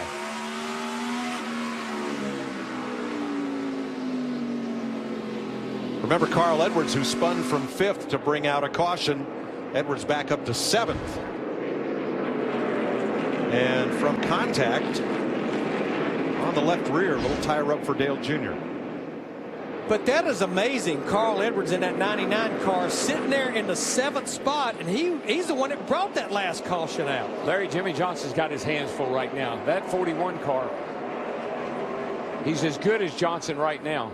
I don't know how long he can hang long enough to get by, it looks like. I believe it's going to be right here. Kurt Busch to the inside.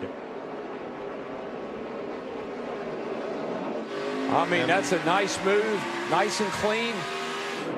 That 41 is going somewhere, boys. When Gene Haas hired Kurt Busch, he said, my company name has never been to victory lane on the hood of the car. I want to change that.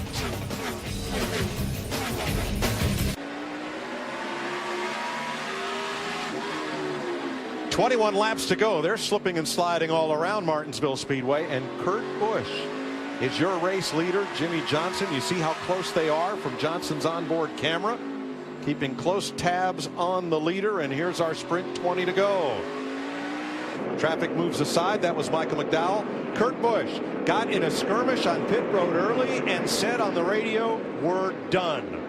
Well, if done means we're going to race our butts off and get to the lead, that's what's happened for Kurt Busch. Right, you see Jimmie Johnson, the car is right in his wheelhouse right now. After about 20, 30 laps, he's been better than everybody else. He's hounding Kurt Busch right now. What Jimmie Johnson's got to be careful of, you don't want to rough up Kurt Busch because he will retaliate if you do. Waiting to pounce side by side, Dale Earnhardt Jr. and Joey Logano. Earnhardt had a chance there in traffic. So the lead on the left, the third place battle on the right. We're far from over here at Martinsville. He nerfed him a little bit right there, and I don't know how Kurt's going to take to that. Let's see what kind of retaliation he gets. Johnson back to the lead.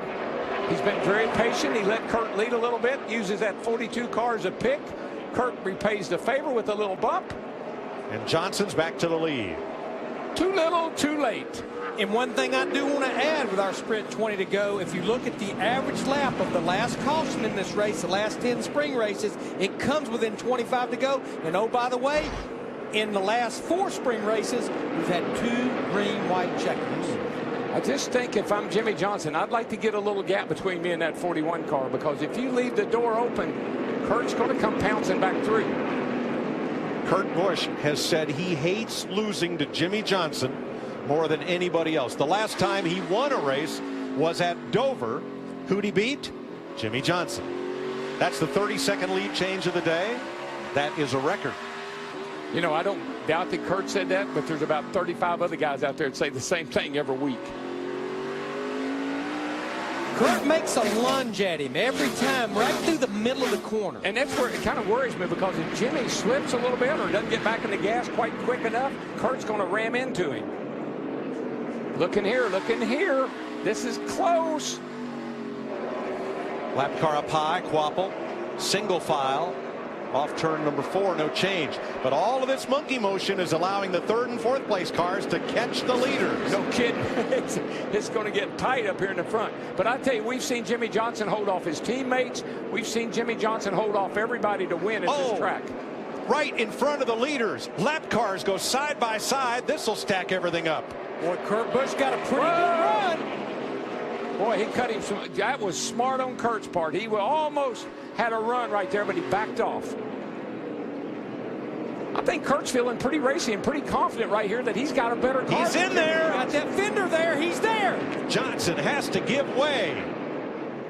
And Kurt Busch has the inside as they cross the line with 11 to go. I think about Jimmy, let him go and get back down in behind him right here. Try to do the crossover move if he can. At the bumper here. Watch the crossover. See, 10 to go when you get here. 10 to go.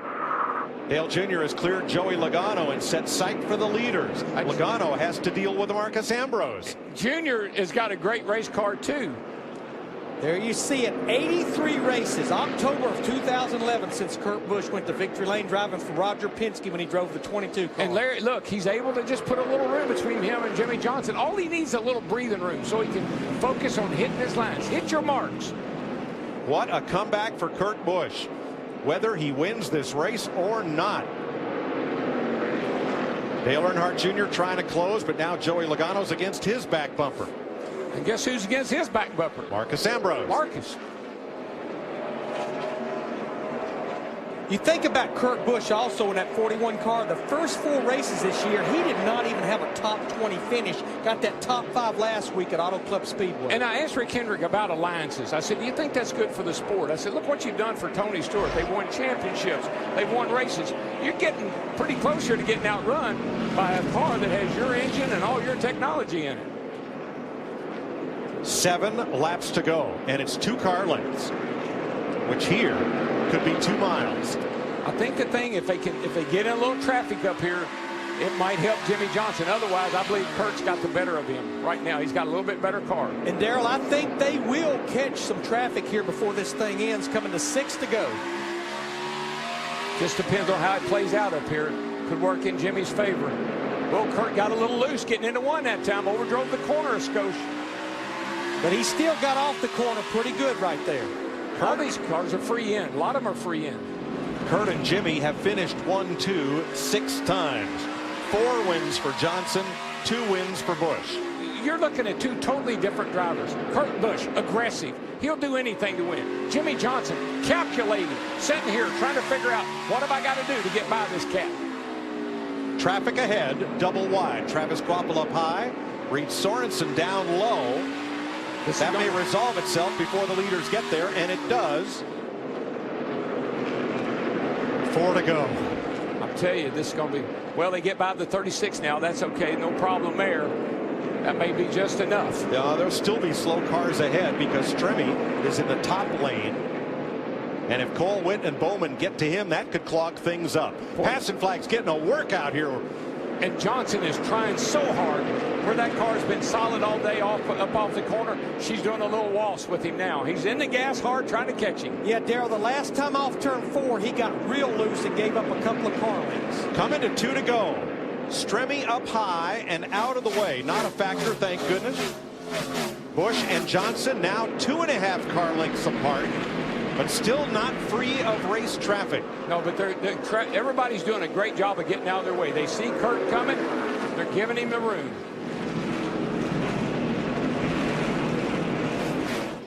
White flag in the air for Kurt Busch. Jimmy is 2 car lengths back. How many races is this? 6. How many winners is this? It's going to be 6, it looks like. Back straightaway, final time. Cole Witt ahead. Michael Annett, Jamie McMurray. Johnson is to the back bumper of Kurt Busch. But they power off turn number 4, and the Outlaw wins the battle at Martinsville. And Stuart Haas. Really, Gene Haas. I can't believe it. Thank you guys. Thank you guys. Awesome stuff. I never would have thought after 2 years that have been here. You just think about the 2 new teams at Stuart Haas. The 4 who dominated Phoenix. today, the 41. 2 new teams, 2 new winners. And for the first time ever, after having race teams that go back more than a decade, beginning, I think, with the number 0 and Jack Sprague, Gene Haas will see his company's name, Haas Automation, roll into victory lane for the very first time in a Sprint Cup Series race. I think this is so valuable for Kurt Busch because of the meltdown he had a little bit there early in the race. Not a meltdown, just kind of a our day's over kind of attitude. This ought to teach him you'd never give up. And rookie crew chief Daniel Knos, 6th race with Kurt Busch. He's going to victory lane. He's a winner. Hey, how about a handshake from the boss? Hello, boss. Co-owner of Stewart Haas Racing, Tony Stewart. Smoke came home 17th.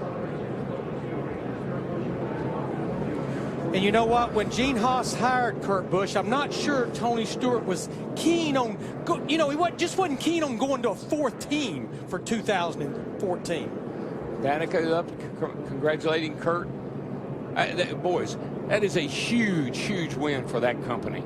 And for Kurt Busch, who got knocked down off the top rung of the sport, fought his way back, worked his way back, come back complete. There's Gene Haas right here. There he is with the headset on. He could not be happier. He took a gamble. He took a chance. And it paid off.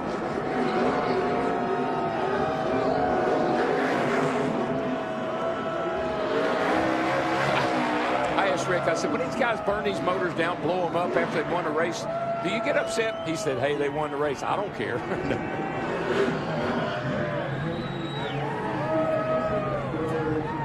Jimmy Johnson had won 12 times since Kurt Busch's last Sprint Cup victory. But Kurt Busch has become the 6th different winner in a 6-race season where winning means everything.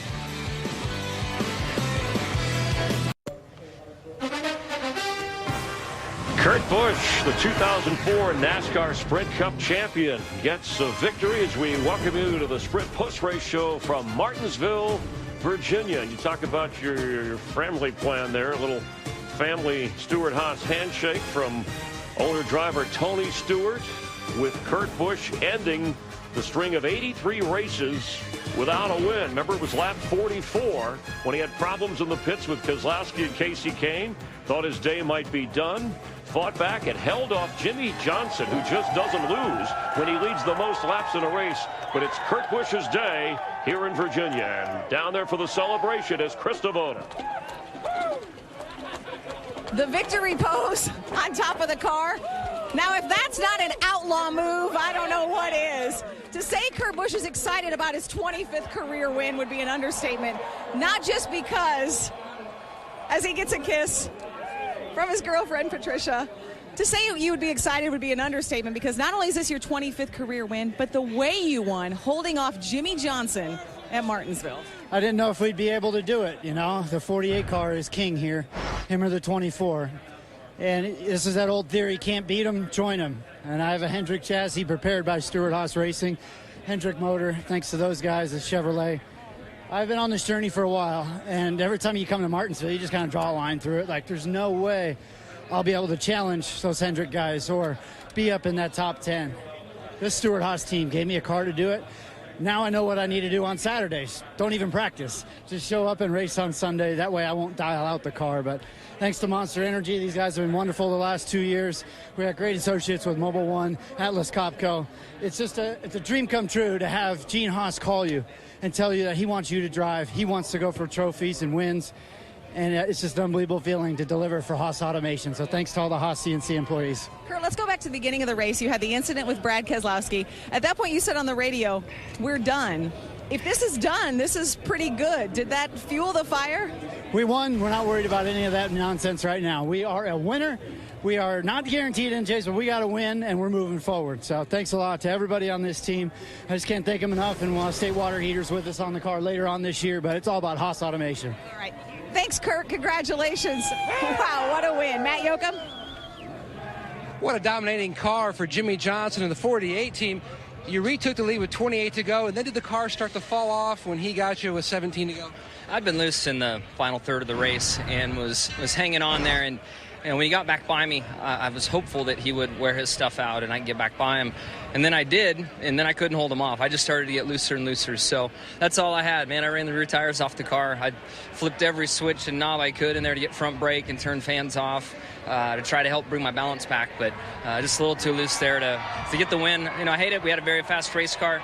I want to thank Lowe's and Chevrolet for all their support, and I wish we could have got this win for Rick's 30th, anniversary here, but came up a little short. Thank you, Jim. Thanks. You wonder what Jimmy Johnson thinks of sharing those Hendrick Motorsport engines with the guy from Stewart-Haas who beat him. Kurt Busch gets the grandfather clock. More on his comeback story when we come back. How do you find a prodigy?